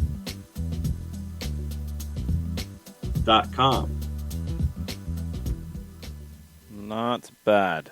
Like I said, I think I went a little too quickly because I was waiting for that bass riff to kick in, and I had a little bit of time. It's not bad. It's not bad at all. We've got a little bit of Stephen Goff at the Washington Post. Jill Ellis she spoke with DC United officials last week about their head coaching job. It doesn't sound like an interview. It's described in the headline as an informal interview. I don't know what that means exactly. It's like a convo or something. Just like, hey, I'm calling. Well, I'm assuming DC called her. I don't know. United is in the early stages of the search, and the discussions with Ellis were informal, said one person who requested anonymity in order to speak freely about the situation. They were feeling each other out for possible further talks. Nonetheless, two others said Ellis was impressive and would likely advance to the next stage of the process. Whether she wants to coach an MLS team and whether United would be a good fit remains unclear, according to Goff. I think that's about it. Last winter, the club had discussed internally about offering her an assistant coaching position. Ellis said she did not want to comment. That came via the U.S. Soccer Federation. United officials declined to comment on any aspects of their coaching search. And United's candidate pool, multiple people said, also includes former New York Red Bulls coach Chris Armas, US U23 coach Jason Kreis, and former U.S. World Cup defender Steve Cherundolo, who is now coaching in Germany. Richie Williams and Ezra Hendrickson could also enter the mix. John Harkes is interested as well, two people said. I have to talk to Chris Ashley about that within about 15 minutes. It's not a surprise. DC United spoke to Michael Insain. Insain, is that how it's pronounced? From Tulsa? Yes. Insien or Insain? I thought it was Insain. Okay, Insain. Spoke to him already, but I don't know if that's an interview. There are also plans to talk with Tyrone Marshall, who is RSL assistant, and Patrice Bernier, the Montreal Impact assistant. I don't know if Chad Ashton is a candidate. He's got 3 wins in his last 5, which is kind of wild. One person close to the situation also said that United's preliminary list also includes several coaches abroad, mostly from Latin America. And that's it. So they're having lots of informal things going on, it sounds like. Yes. DK asks, not sure how I feel about the LSDC situation. Would she be a good fit? I do not think she would be. And it's nothing to do with her being a female. It's to do with her not working at the club level. And I think that's a tough job. I don't think it's a good fit for her. I don't think it's a good fit for the club. I don't like the fit of that at all. I think they have some work to do. And the biggest difference in what she's done and what she would have to do there is she would have to develop young talent there on a daily basis. She hasn't done that outside of her time in college, which is a whole different animal, and that was a long time ago. So DC is going to develop a lot of good young talent. Finally, now that their academy's producing, they have Moses Nyman, they have Kevin Paredes. They've got players. Griffin Yao, I really like, all teenagers. You've got to develop them on a daily basis. That's different than a national team job. It's completely different. So I think it would be a tough job for her. I don't think it's a good fit for her for success. I don't think it's the right fit for the club, but we will see. I would like to see her take a coaching job with a club team and see how she adapts to that situation, because I still have questions tactically. I just have questions about the day-to-day. But I'd like to see her in a club job. I just don't know if that's the one. You want to get into Champions League and Europa League before we bring on Chris Ashley? Yeah, we've got Chris Ashley talking Greenville Triumph coming on at 10:30. So yesterday in Champions League, what stood out to you? Chelsea putting 4 on the board against Krasnodar. It was against Krasnodar. Yeah, I know. But the fact that with schedule compression, then them putting 4 in, and I know that they were a minus 263. And then Manchester United obviously putting 5 on the board against RB Leipzig. That was the other one. Yeah, that was a big result. Morata having the disallowed hat trick for Juve and them losing 2-0 to Barcelona. Now I got to give Nick Alifi some white chocolate Reese's. Thanks, VAR guy. They were all VAR correct. guy. They were correct. There's nothing wrong with it. But, yeah, Morata's got to be breaking things. RB Leipzig, it gets difficult for them. Maybe one of the games of the weekend. They go to Borussia Mönchengladbach on Saturday after getting spanked by Manchester United yesterday, 5-0. Worst ever loss. First loss of the season. It looked like they were figuring things out with Timo Werner. It did not look like they'd figured anything out yesterday. Big problems there. It has looked like good old Ole has figured things out. It looks like he's got some depth right now to work with. You get a substitute hat trick from Marcus Rashford. Second United player to score a hat trick as a substitute after Ole did it in 1999. So they get one another. United's in a good spot in the Champions League with back-to-back wins. He rotated his group too. Bruno Fernandes, Rashford started on the bench, Paul Pogba, Donny van de Beek, who everybody was yelling about. They get starts, so he's keeping everybody involved. He's got depth. It was easy to say Ole out after the big loss. Now it feels a little different after 2 big Champions League wins. On the Spanish front, that win for Barca, Sergio Roberto said the best answer to all of the off-the-field drama was yesterday's game. He said, we want to win titles and matches as we showed today. It's all in the past. We're concentrating on our job. It is not all in the past, Sergi, because now you're going to get campaigning. Victor Font, who is the front runner, according to Sky Sports, wants Pep Guardiola to return to the club, has no doubt that Lionel Messi will stay. He said, FC... I thought he was bringing in Xavi. Hold on. He didn't say Pep Guardiola to be the manager. Okay. He said, it is our intention to build a very strong and competitive project, and we are very lucky at Barca that we inherited a style of play that Johan Cruyff instilled throughout the organization. And most of the best professionals who know about this style are also fans and love the club, like Pep Guardiola, Xavi, Iniesta, Puyol. They are all legends that love Barcelona but do not work for Barca today. We need to bring them back to ensure we will have a very competitive project. The only thing Messi needs is to know he is part of a competitive project that aspires to win the next Champions League. We have no doubt that if we basically have the honor to take the helm of FC Barcelona, that we will be able to achieve that, talking about Messi staying. So he wants to get back to the roots of the club, which is the right approach. We'll have to see if all that is campaign bluster or if it is realistic. But yes, they have to lean into who they are. I think they're a club that's special in that way. When they try to get outside of who they are, things can get a little weird. Xavi should be the next manager, in my opinion. I think Pep needs a break whenever he leaves Manchester City, and I kind of think it'll be after this season.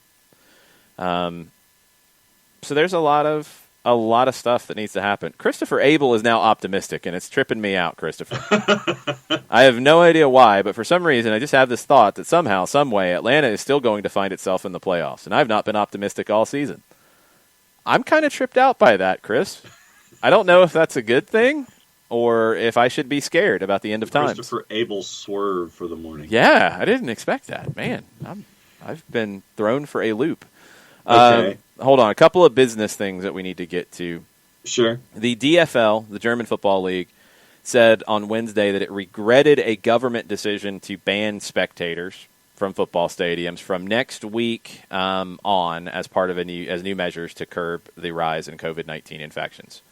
From November 2nd, no spectators as part of a nationwide rules system set up by Angela Merkel.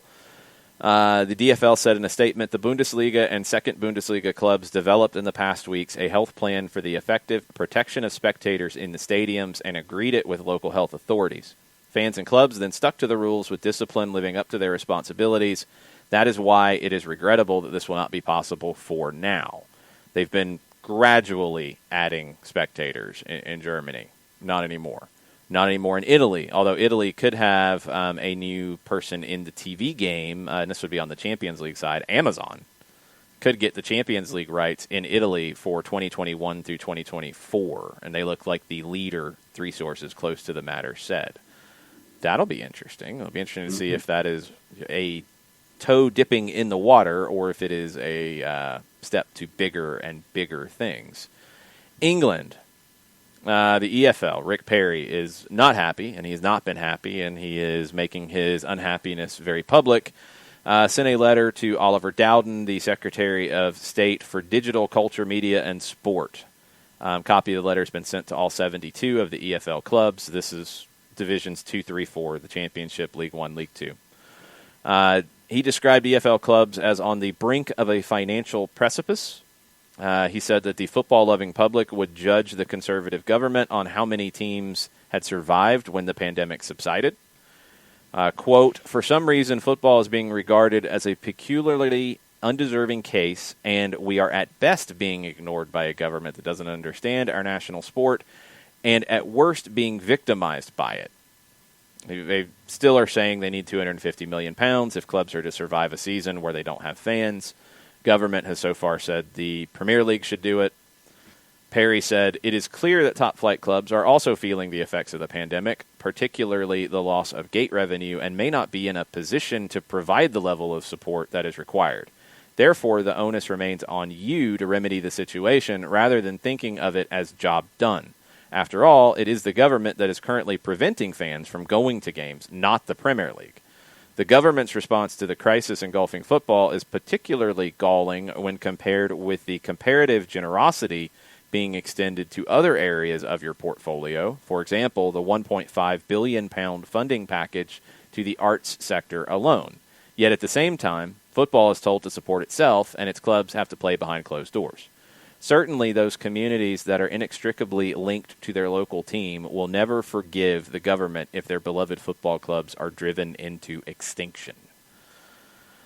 That's pretty strong from Perry. And Perry and Dowden have been at each other for a while now. I don't think that's made up. You know, like I don't think he's exaggerating here. I mean, the $250 million, these things have all been consistent. I don't know the solution. I don't. Burnley might have a solution, a £200 million takeover by an Egyptian businessman, Mohammed El Kashashi. Discussions over the takeover being led by El Kashashi and sports lawyer Chris Farnell have been going on for the past 12 months, and all parties are now waiting for the Premier League to rubber stamp the deal. Sky Sports had that this morning. So, the business stuff gets weird. Some talk in the Twitch pitch about when the 2021 MLS season starts. Sports Business Journal had something on this. They said it could be April. There's been others who have said May. All these different things. You've got wanting to get fans in the building. You've got the CONCACAF Champions League tournament, which they're saying could affect it after MLS Cup, where you might have to start the season later. Don Garber said at the National Sports Safety and Security Conference, we generally start in March, but I'm not sure that will happen this year. As the other leagues have talked about starting later, we're thinking about the same thing. Did mention there are question marks about when a vaccine will be readily available. On fan attendance, he said, we have to model out a dozen different scenarios, whether that's how many of our teams will allow fans, at what level they will allow them, and what our forecasts that even if they are allowed to have fans, what level of attendance would take place. That all has economic ramifications because we are a game day driven business. They're not starting in March. I think that is fair to say from what we're hearing. That would take some pretty massive steps of progress that we have not seen on dealing with coronavirus and also getting fans back in the building at numbers sustainable enough. Yeah. I don't know if it's April. I don't know if it's May. I don't know what it is. I don't think starting later is a great thing, but I don't know if there's another option, to be perfectly honest. You've got to have the game day revenue. I mean, Garber's nailing it at the end. It's a game day driven business. You've got to have the game day revenue. You don't have the game day revenue, MLS is not the Premier League, where the TV revenue can make up for it. It doesn't. It doesn't. So all kinds of crazy different things. All kinds of crazy different things. It's going to be a weird offseason. I mean, on a lot of fronts. Here in Atlanta, it's going to be an offseason with a lot of questions, with a new coach coming in, with some other changes to the roster. It's an expansion draft year because Austin will have an expansion draft. Do you lose anybody there? Who's out of contract? All the normal stuff in an offseason. What the market looks like. What next season looks like. It's going to be a weird one. It's going to continue to stay weird. We'll try to make as much sense of it as we can. One more tweet before we get Chris Ashley on. Right. Well, it was from Nathan Pugh about Manchester United. So quickly, here was Marcus Rashford's day. And then I'll give you Nathan's comment. Fastest UCL hat trick by a sub. Mm-hmm. First UCL hat trick since 2014. Mm-hmm. Goals in back-to-back UCL games. Mm-hmm. His government petition passed 1 million signatures. Mm-hmm. He turns 23 on Saturday. So that was Marcus Rashford's day yesterday. Nathan, when he was wanting to discuss Manchester United, basically said he wanted to do something completely different with his discussion and discuss Manchester United. How good are they? Soaring in UCL, but kind of meh in the EPL. Last season, I felt Ole was painting over cracks, but this season they seem to have turned some kind of corner. Yeah, I still wonder about the defense on the whole. I still wonder about this roster and Ed Woodward's strange policies at times. I do still wonder about Paul Pogba and what his long-term future is. But if you move him on and you get something for him, you'll have more money to work with and you can do some different things. I don't think they're a finished product yet. I kind of felt like coming into this year that this was the year they needed to solidify themselves again as a top 4 team. They have to be consistently in the Champions League. I think this is the year they can do that. They have to. If they don't, I think it's probably a failure, and I think Solskjaer probably is gone at the end of the year.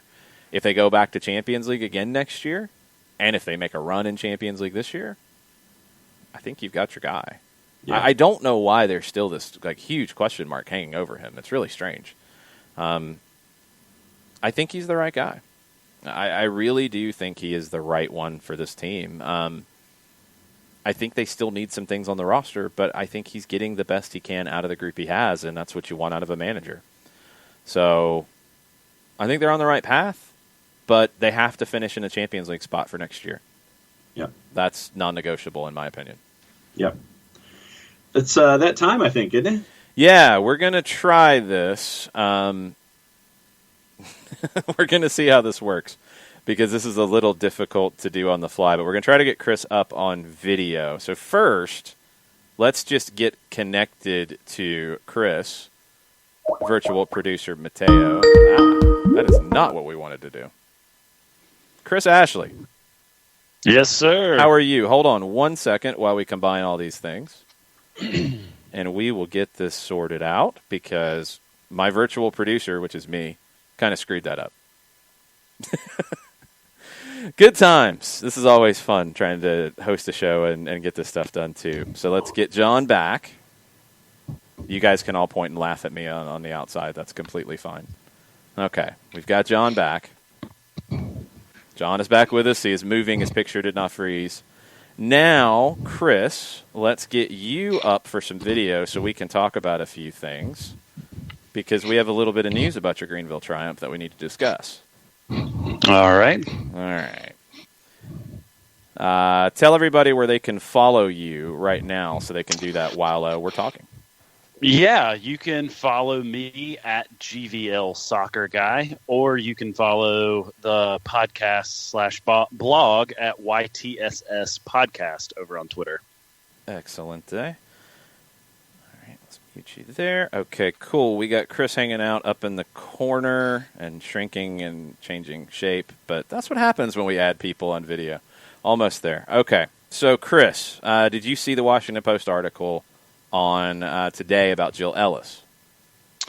Well, I heard you talking about it, but I saw weeks ago some of the rumors, and I can just go ahead and say that I have already banned this idea. I've already said that this is not allowed to happen. Okay. I've already told John he's not allowed to leave, so, you can just take that to the bank.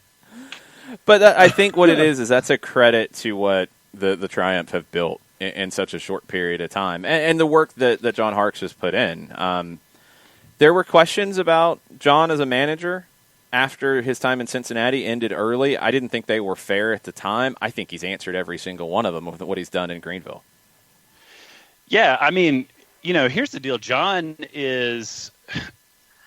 he's a great manager, no question. I think some of the stuff in Cincinnati wasn't really, I don't think we have the full story of what happened there as his time ended up. But I think the thing that the biggest reason I don't want John to go to DC and leave Greenville is he is just a great representative for whatever club he's in charge of. He's a great ambassador for the sport. He's a great ambassador for the community. And he's just a really good dude. Like he's super nice, super approachable. I remember the first time I met him kind of feeling a little intimidated because here's this soccer legend and hero.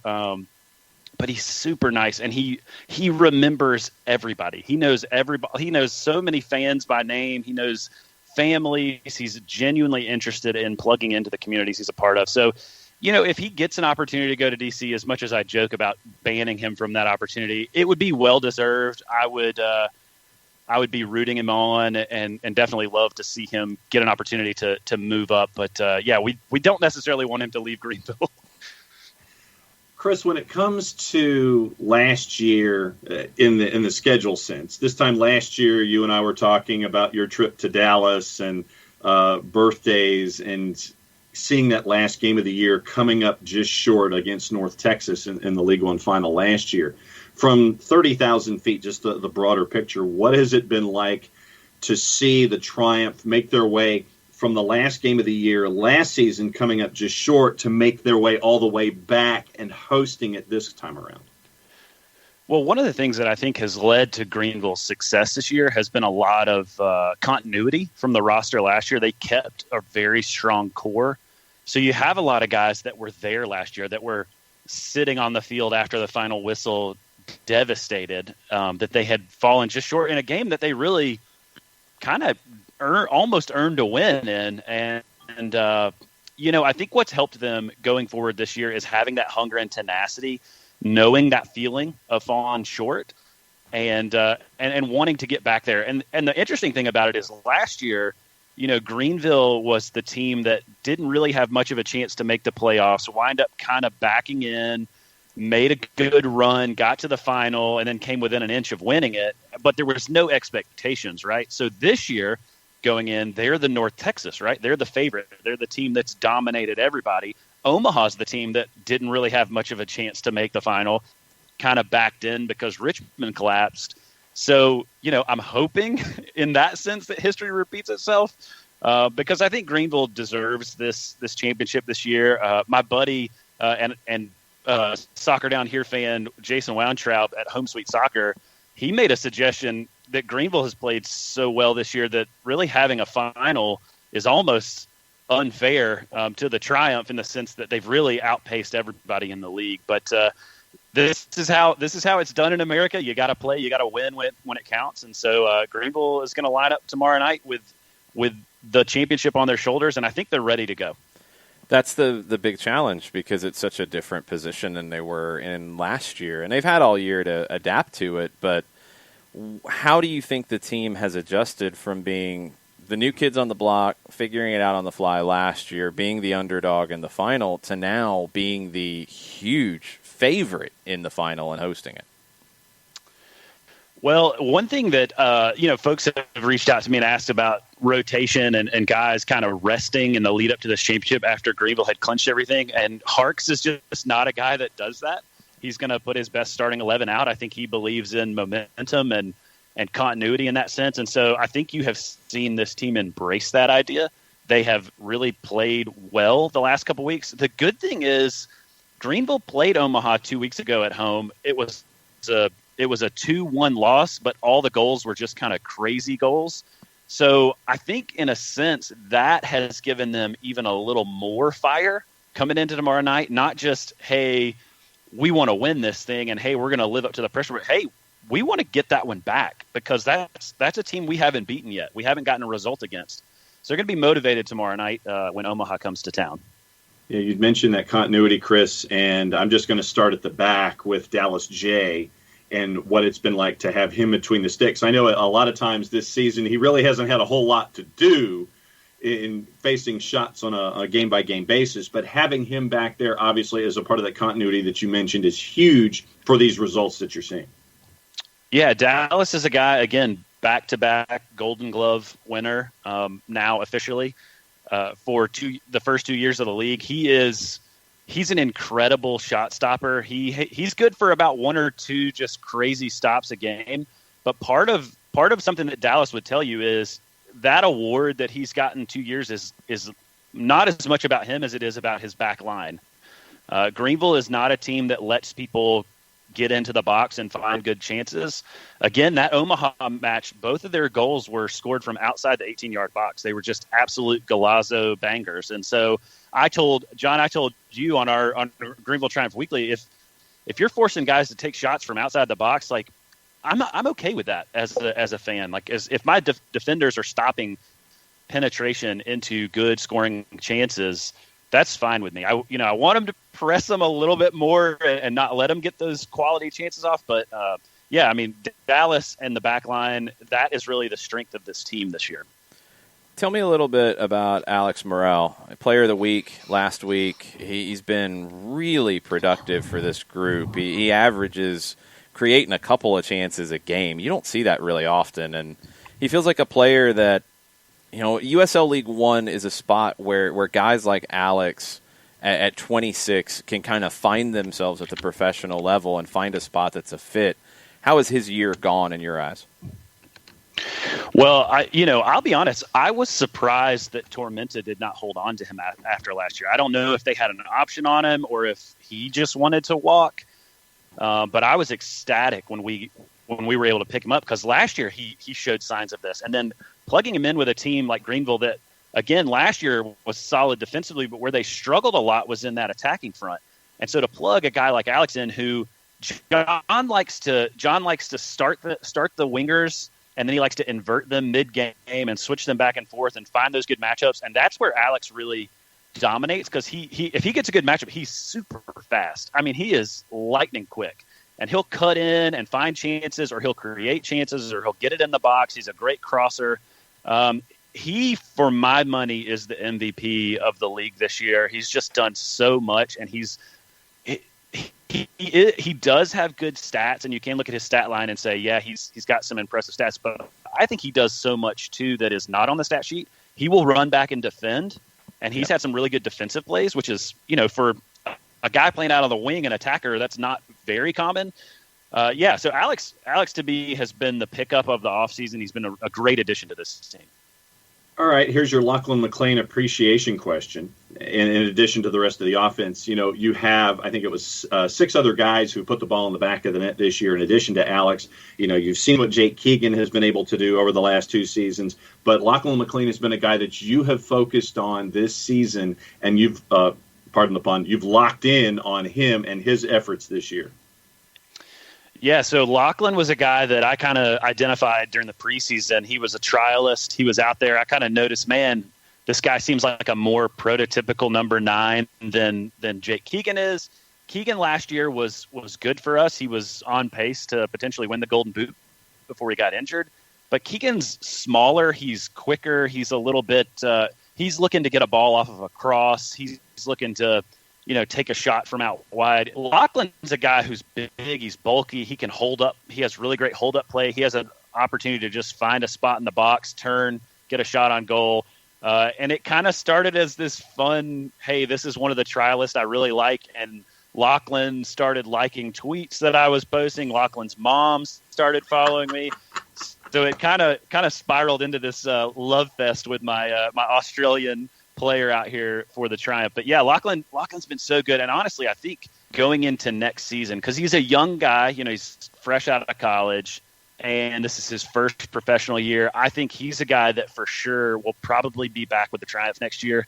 He's a guy that I would say would be an early Golden Boot leader, because you got to remember, he has not started but maybe half of the season for this team, and he's kind of right up there near the top of the standings for Golden Boot. So I think he's a guy that will be in contention for that award next year. And it's been really fun to see Jake come in and play almost more of a number 10 role behind Lachlan. You get two strikers for one, in a sense, and two guys that do very different things but can play off of each other as well. So going into the season, I don't think anybody really knew what to expect out of Union Omaha. Going into the final weekend, everybody thought Richmond would get the job done. I did. Everybody thought North Texas might be a team to watch this year. Maybe not having the back-and-forth movement with FC Dallas has hurt them a little bit. But it's Union Omaha in year one in the final. What worries you about them?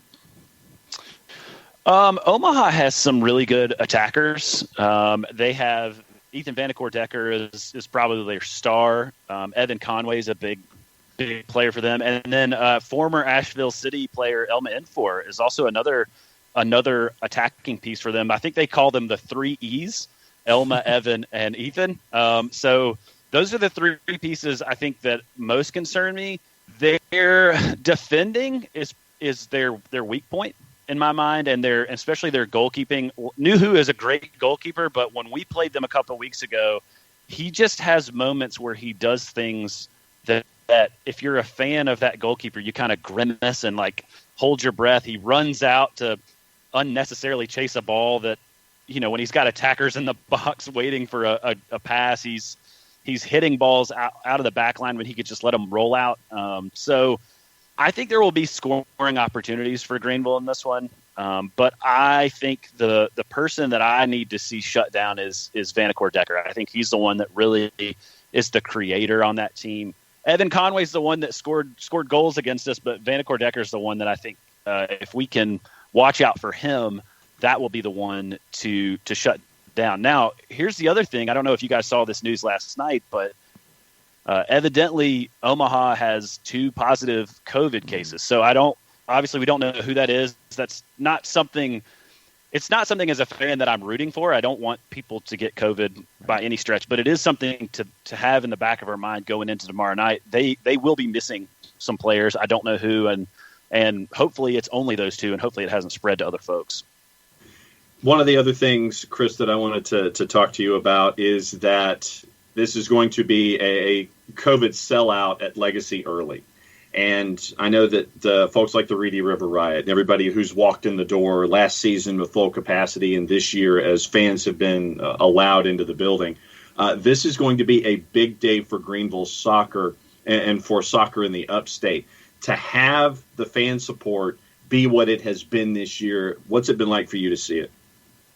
Man, it's incredible, because it's a thing where I have told people over the last week, when I went to MLS Cup in 2018 and sat in Mercedes-Benz Stadium and watched Atlanta United hoist a trophy, I felt like at that point, this is one of the best sports moments of my life that I'm going to remember. But I have told people, and this seems silly, but a 3rd division soccer team with the chance to hoist a trophy at home in my city with my city's name on the front of the jersey, if this happens tomorrow night, I think it's going to be a bigger deal to me than MLS Cup was, just because I love Atlanta United, but Greenville's my home, right? Greenville's the place that I love. And so even it's League One and lower and whatever, it's still going to be such a cool thing. And so to have the fans out there, I know people are really excited to get in the stadium. I know there's a lot of folks who haven't felt comfortable coming to matches this year that are going to, I guess, quote unquote, risk it tomorrow night to come because it is such a big deal. But I will say the way that the Triumph have set up the protocols for their games and their stadiums, I have felt as safe there as I've felt anywhere else out in public. Everybody's wearing masks. Everybody seems to be pretty compliant about that. The sanitizer stations are everywhere. There is, there's there's a sense that people are respecting it, and I think trying to take it as seriously as possible.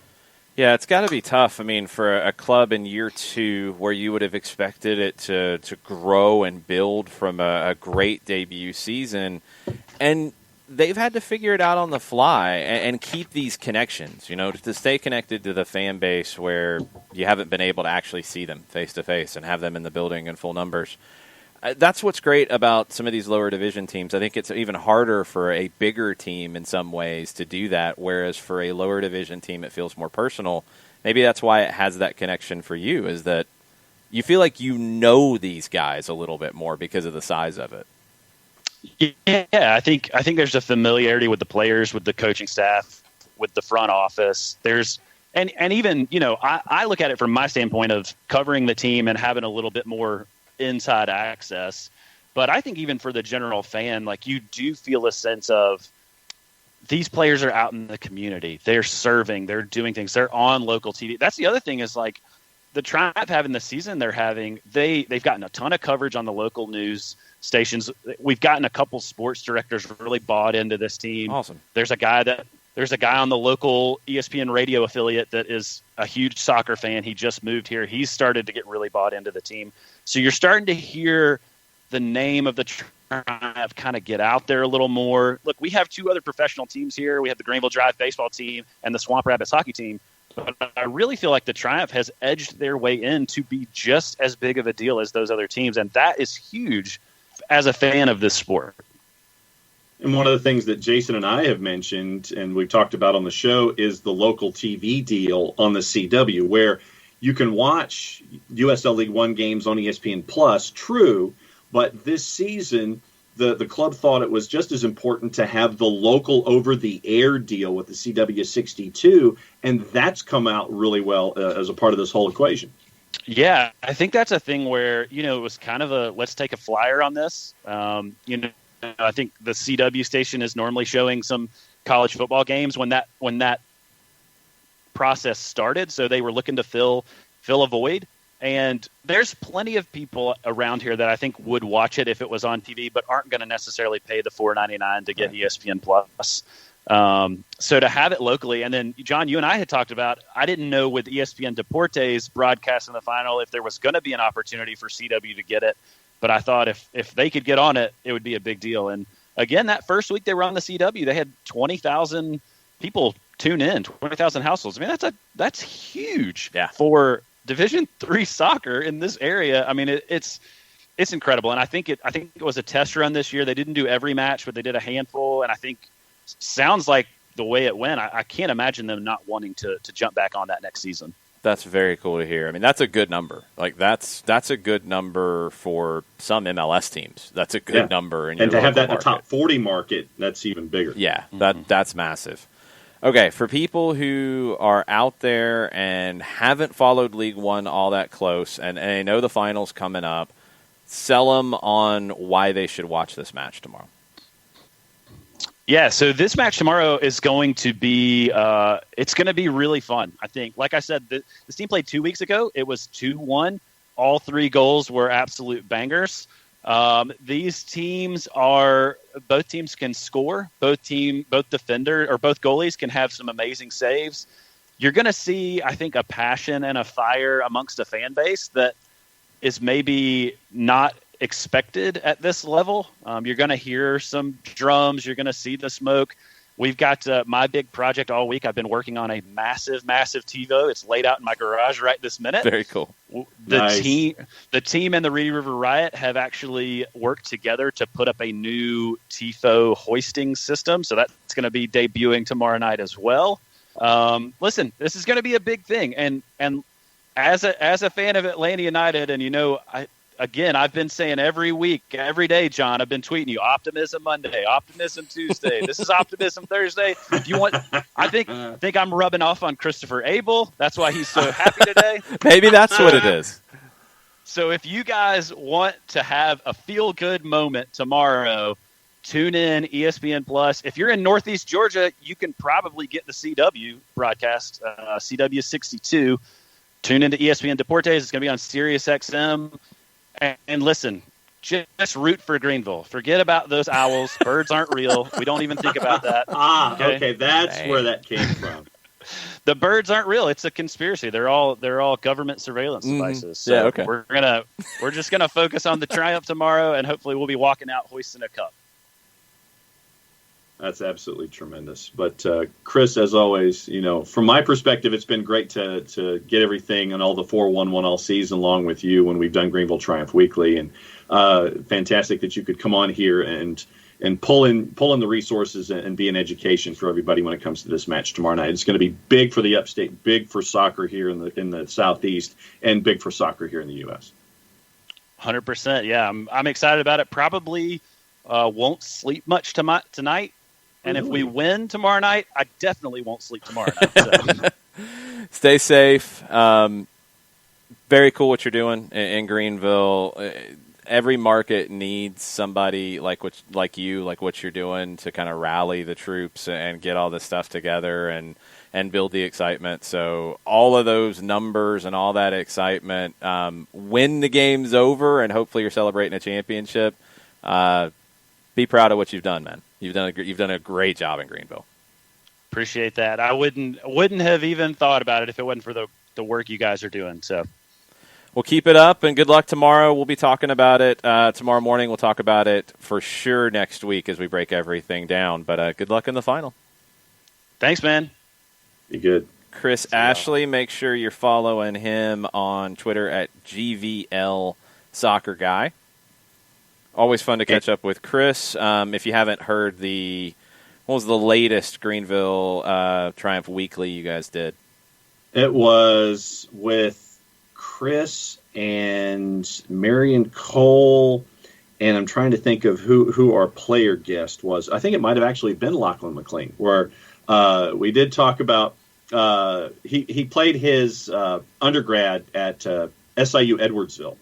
And so kind of got to talk about, okay, what's it like, the transition from playing in Edwardsville, Illinois, coming to Greenville. And we also talked about a little bit of the Aussie rules football as well, and got into his fandom there. So it was a good bio piece with Lachlan McLean. Nice. Lugnut FC, can't wait to see the TIFO. Thanks for hanging out, Lugnut. See, now, if Chris had taken us into his garage. No, you can't. No. John, do you know anything about TIFOs? They have to be a massively secret. No, yes, they have to be a secret. No, he couldn't go into the garage and show anything with that. No. A little sneak peek. No. It would be a little corner. No, you don't do any of that. That's bad luck. No. Okay, I did not know that was bad juju associated. It's bad everything. You don't do that. No. Not good. Just a little peek. No. You'll see it tomorrow like everybody else. Well, I have to watch it on tape delay because I'll be. Of course, but you'll still see it at some point tomorrow, like everybody else. Yeah. We got Twitter. I know we got Twitch. Where do you want to go? Let's finish up on Twitter. What else we got? What have we not talked about? Because I think we've talked about a lot of things. We don't need to rehash all day. Okay, so let's see. As I'm scanning here, Nick Brawley says the main thing people seem to forget is that Orlando is having their best season yet, not trying to use it as an excuse, but the disappointment's elevated just because of our history with them. Truth is they're very dangerous this season, and we have many injuries. Yeah, no, Orlando's good. They made good moves. They hired a good manager. They've built well. They've been pretty consistent this year with what they've had available. They haven't had any major injuries outside of Dom Dwyer, which opened the door for Daryl Dike, which, again, is an upgrade. So that has helped them. They've got to see it through now. They had kind of hit a little bit of a rut, in my opinion, coming into this match last night. They have to play better than they did last night against top teams, I think. I think they got goals against the run of play last night. We will see if they can challenge Toronto and Philadelphia. I feel like they're a step behind them. I do think they're a better team than Columbus right now. I think they're the number 3 team in the East, but I don't think they're at the same level as Toronto and Philadelphia. Can they elevate their game up to that point? I don't know yet, but I think they're very, very good, and it's a credit to that front office and a credit to Oscar Pareja's work this season and a credit to the players that they brought in who have gotten better throughout the year. I really like Andres Perea, a player that we talked about during the offseason who is not an international. He was born in Tampa. They got him from the Colombian League. Really good get. I think he's a a really dynamic player. Junior Urso has become a bigger and bigger factor for them. And they finally got somebody to play in the back next to Robin Janssen. Robin Janssen last year was a good signing, but their defense has been so bad for so long. Antonio Carlos is good. He's finally started to win me over. He's been a little reckless at times, a little inconsistent. He had a good performance last night. Some big clearances, big blocks, big clearances on crosses. They have the right center back pairing now, finally. They finally answered some of the things that have been there since 2015. Okay, Bart came back in while we were discussing Champions League, and I know that we have to discuss Europa League because that's also up today. Yes, we got Europa League. Forgot about that. Okay, so Bart says, having slept on it, I can say more, and this is multiple points, so I'm going to take it a point at a time. Bart was fired up last night. I understand. I don't take it he's completely personally. Says, that's cool. He says, having slept on it, I can say Marcelino Moreno definitely makes us look better in attack. I think that is a positive we can take. That said, it's difficult to take little moral victories amidst the stretch of negative results. No, and you shouldn't. No, those are separate issues, though. You're not looking for moral victories. You lost 4-1. Did you play better than you did in the other 3 games? Yeah, it's. I think it's a fact. You played better. Doesn't mean you got a good result. Doesn't mean you should feel good about it. But when you talk about playing better, and you talk about Marcelino Moreno playing well, and you talk about Mo Adams and Mateo Sosetu playing well, that's not spin. It's not lying. Like those things happened. You still had a worse result, even playing better, and yeah, that's going to tick you off. Point 2. 3 wins in 14 matches is a reflection of a poorly built roster, in my opinion. Outside of the Joseph problem, we've wasted international roster spots on a loanee who hasn't delivered and a third-choice right back brought up from the twos. Those spots could have been used on better talent. Castro hasn't delivered. That's true. It's a loanee. I don't know how much room you actually had in the cap because it's not just an international slot. It is a cap thing as well. If you don't have room on the cap, it doesn't matter if they're international or not. I think the cap's the bigger issue here in terms of better talent because better talent usually costs more, and if you don't have room in the cap to spend more, it doesn't matter if they're international or not. Wyke was brought up to be a versatile piece when you had – you got to remember when you signed Wyke. You signed Wyke ahead of the Nashville game. Why? Robinson was hurt. You were playing 3 center backs at the time. You didn't have Robinson. Escobar ended up, and I think you had an issue with him going into that game. He came out at halftime. I can't remember if it was a quad or a hamstring. So I think you had an idea that maybe he's not going to be able to go.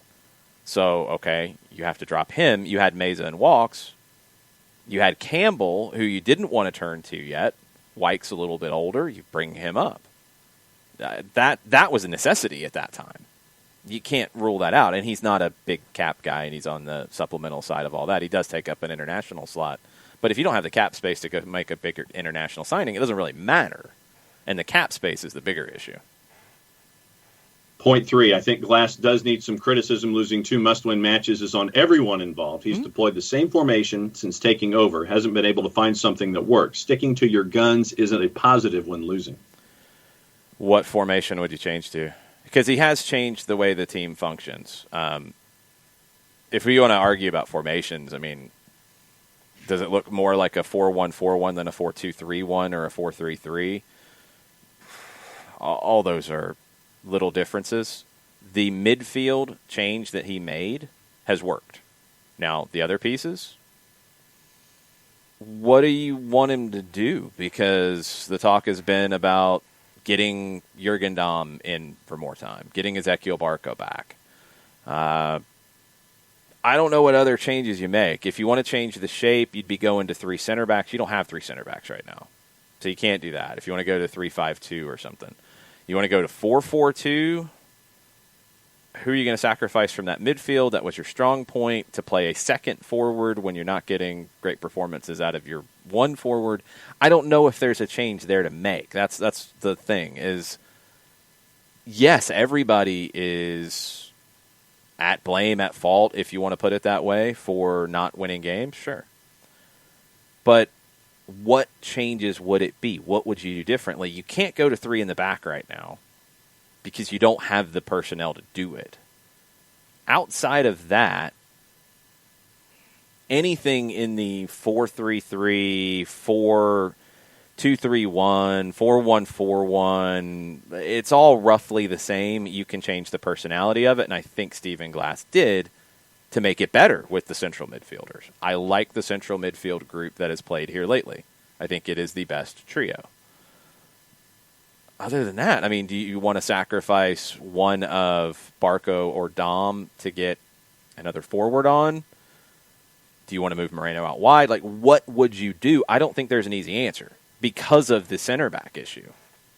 And again, this is why, yes, the Joseph injury is a problem, but it's not the only thing that's been difficult. Now, you're missing Robinson. You're missing Escobar. You've been missing Escobar for a little while. I don't know if you're getting him back for Sunday. Escobar is probably more likely than Robinson.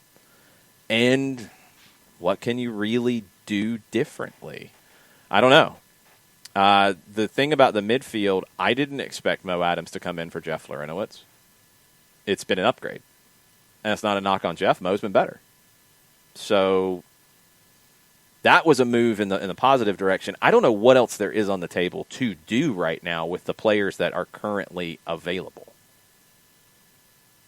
Then point 4, leaving your leading scorer on the bench for 70-plus minutes in a must-win match doesn't seem like a smart tactic. Also, why not start two better producing players in Lennon and Hyndman? Just seems unwise to leave them on the bench after 0-3.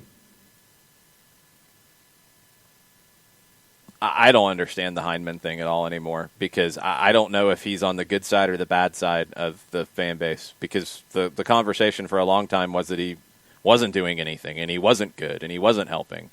So I can't keep up with who's pro-Hyndman and who's anti-Hyndman. I think Josetu's been better lately. So Josetu's beat him out.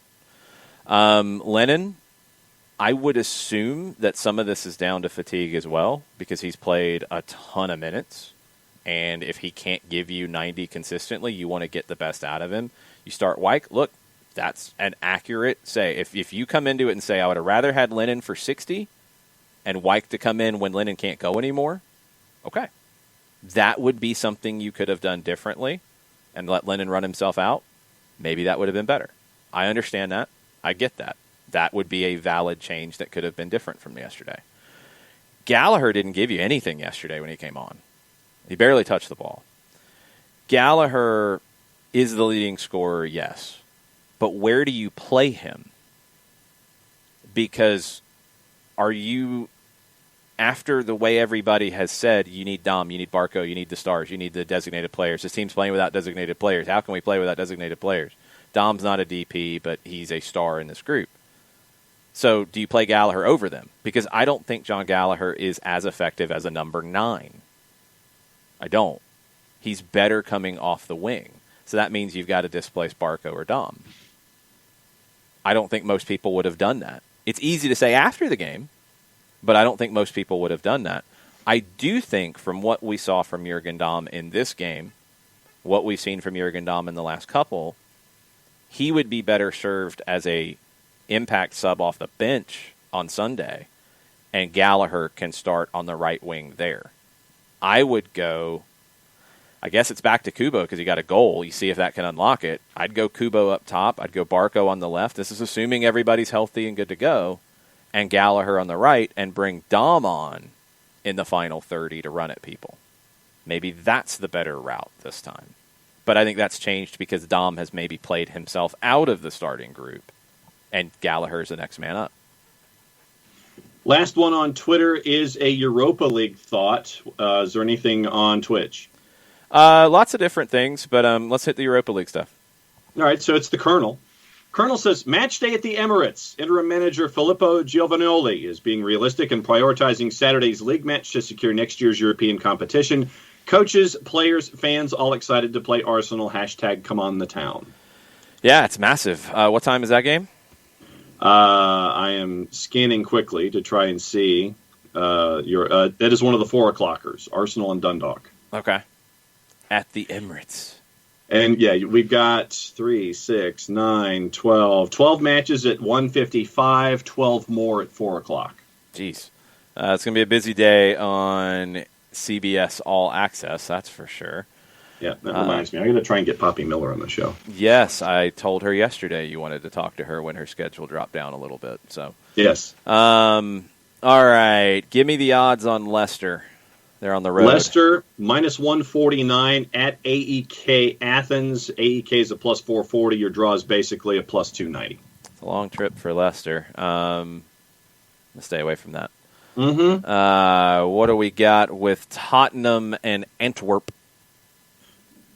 Antwerp at home. It's Ike Athens. I think we talked about that once before. I couldn't remember. Okay. Ike.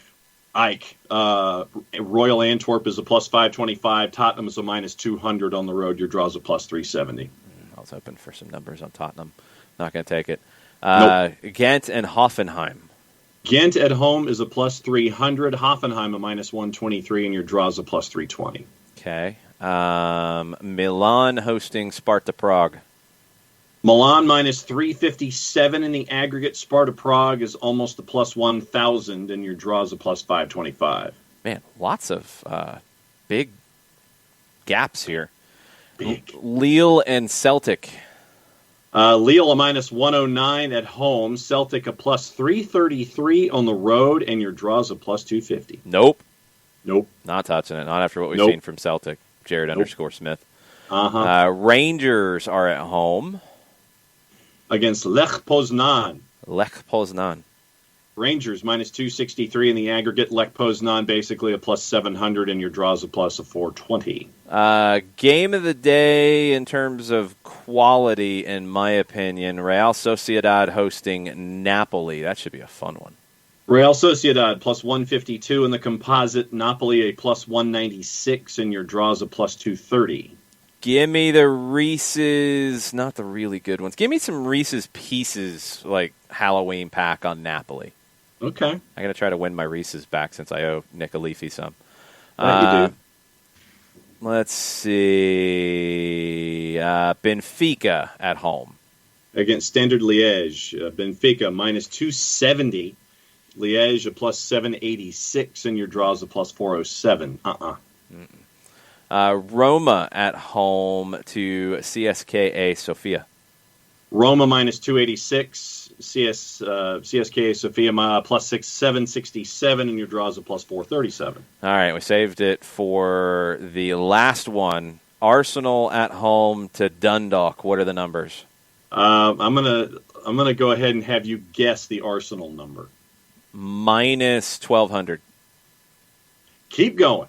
Minus 1,800. Not quite. Minus 1,430 in the composite to win. So then what's Dundalk on the plus side? Plus 4,000. Good shot. Plus 3,550. And your draw is a plus 1,235. All right, Colonel's putting half of his turkey dinner candy corns on Dundalk to win. I'll take the other half of that bag of turkey dinner candy corns, Colonel, and I will let it ride on Dundalk to catch Arsenal asleep. Maybe Arsenal gets that dodgy lunch like they did one time on the final day of the Premier League season. Maybe they get some dodgy grub, and they're feeling a little slow in the boots. Maybe we'll see that happen. That'd be awesome. That would not be good for them. No. But for the visual and the Dundalk. I don't want to see like a team of Eric Dyers running off the field like happened with Tottenham. No. Don't want to see that. And then Mikel Arteta going, Eric! Mesut, can you come play? Oh, you're not on the roster. No. Sorry. Gunnersaurus, can you come play, please? Exactly. Gunnersaurus, I need you to be a 6. Yeah, sadly, Dundalk might need that. That'll be a fun one to keep an eye on. I'm sorry, Colonel. I will be watching Real Sociedad and Napoli a little more closely. But I'll be keeping up with what's going on. Good performance. That's what you're looking for here. The result, but a good performance where people see the club and recognize the club and are talking about the club in a positive way. That'll be a good thing coming out of this. We'll see what happens. It'll also give them a little bit of a boost going into more Europa League next week because it just keeps coming. And, there are early juice boxes on some of those matchups. I think it's the 5th. Yes, November 5th for the next day of Europa League. Next Tuesday and Wednesday, next day of the Champions League. It just doesn't stop. All right. I think that is enough for today. I think that's all we're going to do. Thanks to everybody who listens. Yes, I was a little frustrated earlier. I'm sorry. It's sometimes hard doing this. It's hard to call a team's games when they're not playing well. And for some reason, you become a poster child for it. I don't want it to be this way, y'all, really. I want it to be fun. I want this team to play in a way that they did last night early on, but get the results to show for it. You want it to get back to where it is. I feel like I can see the light at the end of the tunnel. Maybe I am looking very hard for it, but this has been a very difficult, trying year, and hopefully it ends with a wild run into the playoffs. It is still on the table. We see what happens this weekend. You get a win, other results go your way, and we could be having a very, very strange decision day with a lot on the line across the board. Maybe we'll actually find out before decision day what Colorado is going to do with all their games that they got to play. That'd be nice. Mm-hmm. Yeah. All of that stuff we'll talk about tomorrow. We'll get ready for the weekend. Couple of programming notes. We will not be doing a power hour Saturday morning. I'm doing a podcast workshop for the kids at Steam Sport at the John Hope Community Center over in Castleberry Hill. I'm looking forward to that. So that'll be in the morning time. We will have the run-up Saturday evening, and I think what we'll have is a power hour run-up double bill kind of thing Saturday evening. So if you're looking for something to do on Saturday night, you can hang out with us. You can also listen to that ahead of the game on Sunday when you are, I don't know what trick-or-treating looks like. I have no clue what that's going to be like. I think what they're telling you is that if the porch light is on... That's what they always say. I know, but it's like, they're also telling you also, porch light is on, but leave your candy outside or even individually wrap what you want. So like get plastic bags and do individual portions. Okay. So in addition to leaving your porch light on, make sure that the presentation is there so the socially distanced stuff is there as well. So I'm hearing individually packaged elements as a part of it too. Ricky will be drunk on candy corn, he says. So probably hanging out with us saying all you kinds can have of mine. Crazy, insane things in the Twitch pitch. So that's Saturday night, double bill, power hour, and run up, and then game on Sunday. Tomorrow, we will also be probably talking a little bit about somebody's 60th birthday, Diego Maradona. I'm just saying, it'll probably come up a few times. It's crazy that would be the case, but very good chance of that happening. So thanks for hanging out. Mucha plata, y'all. Mucha plata, y'all.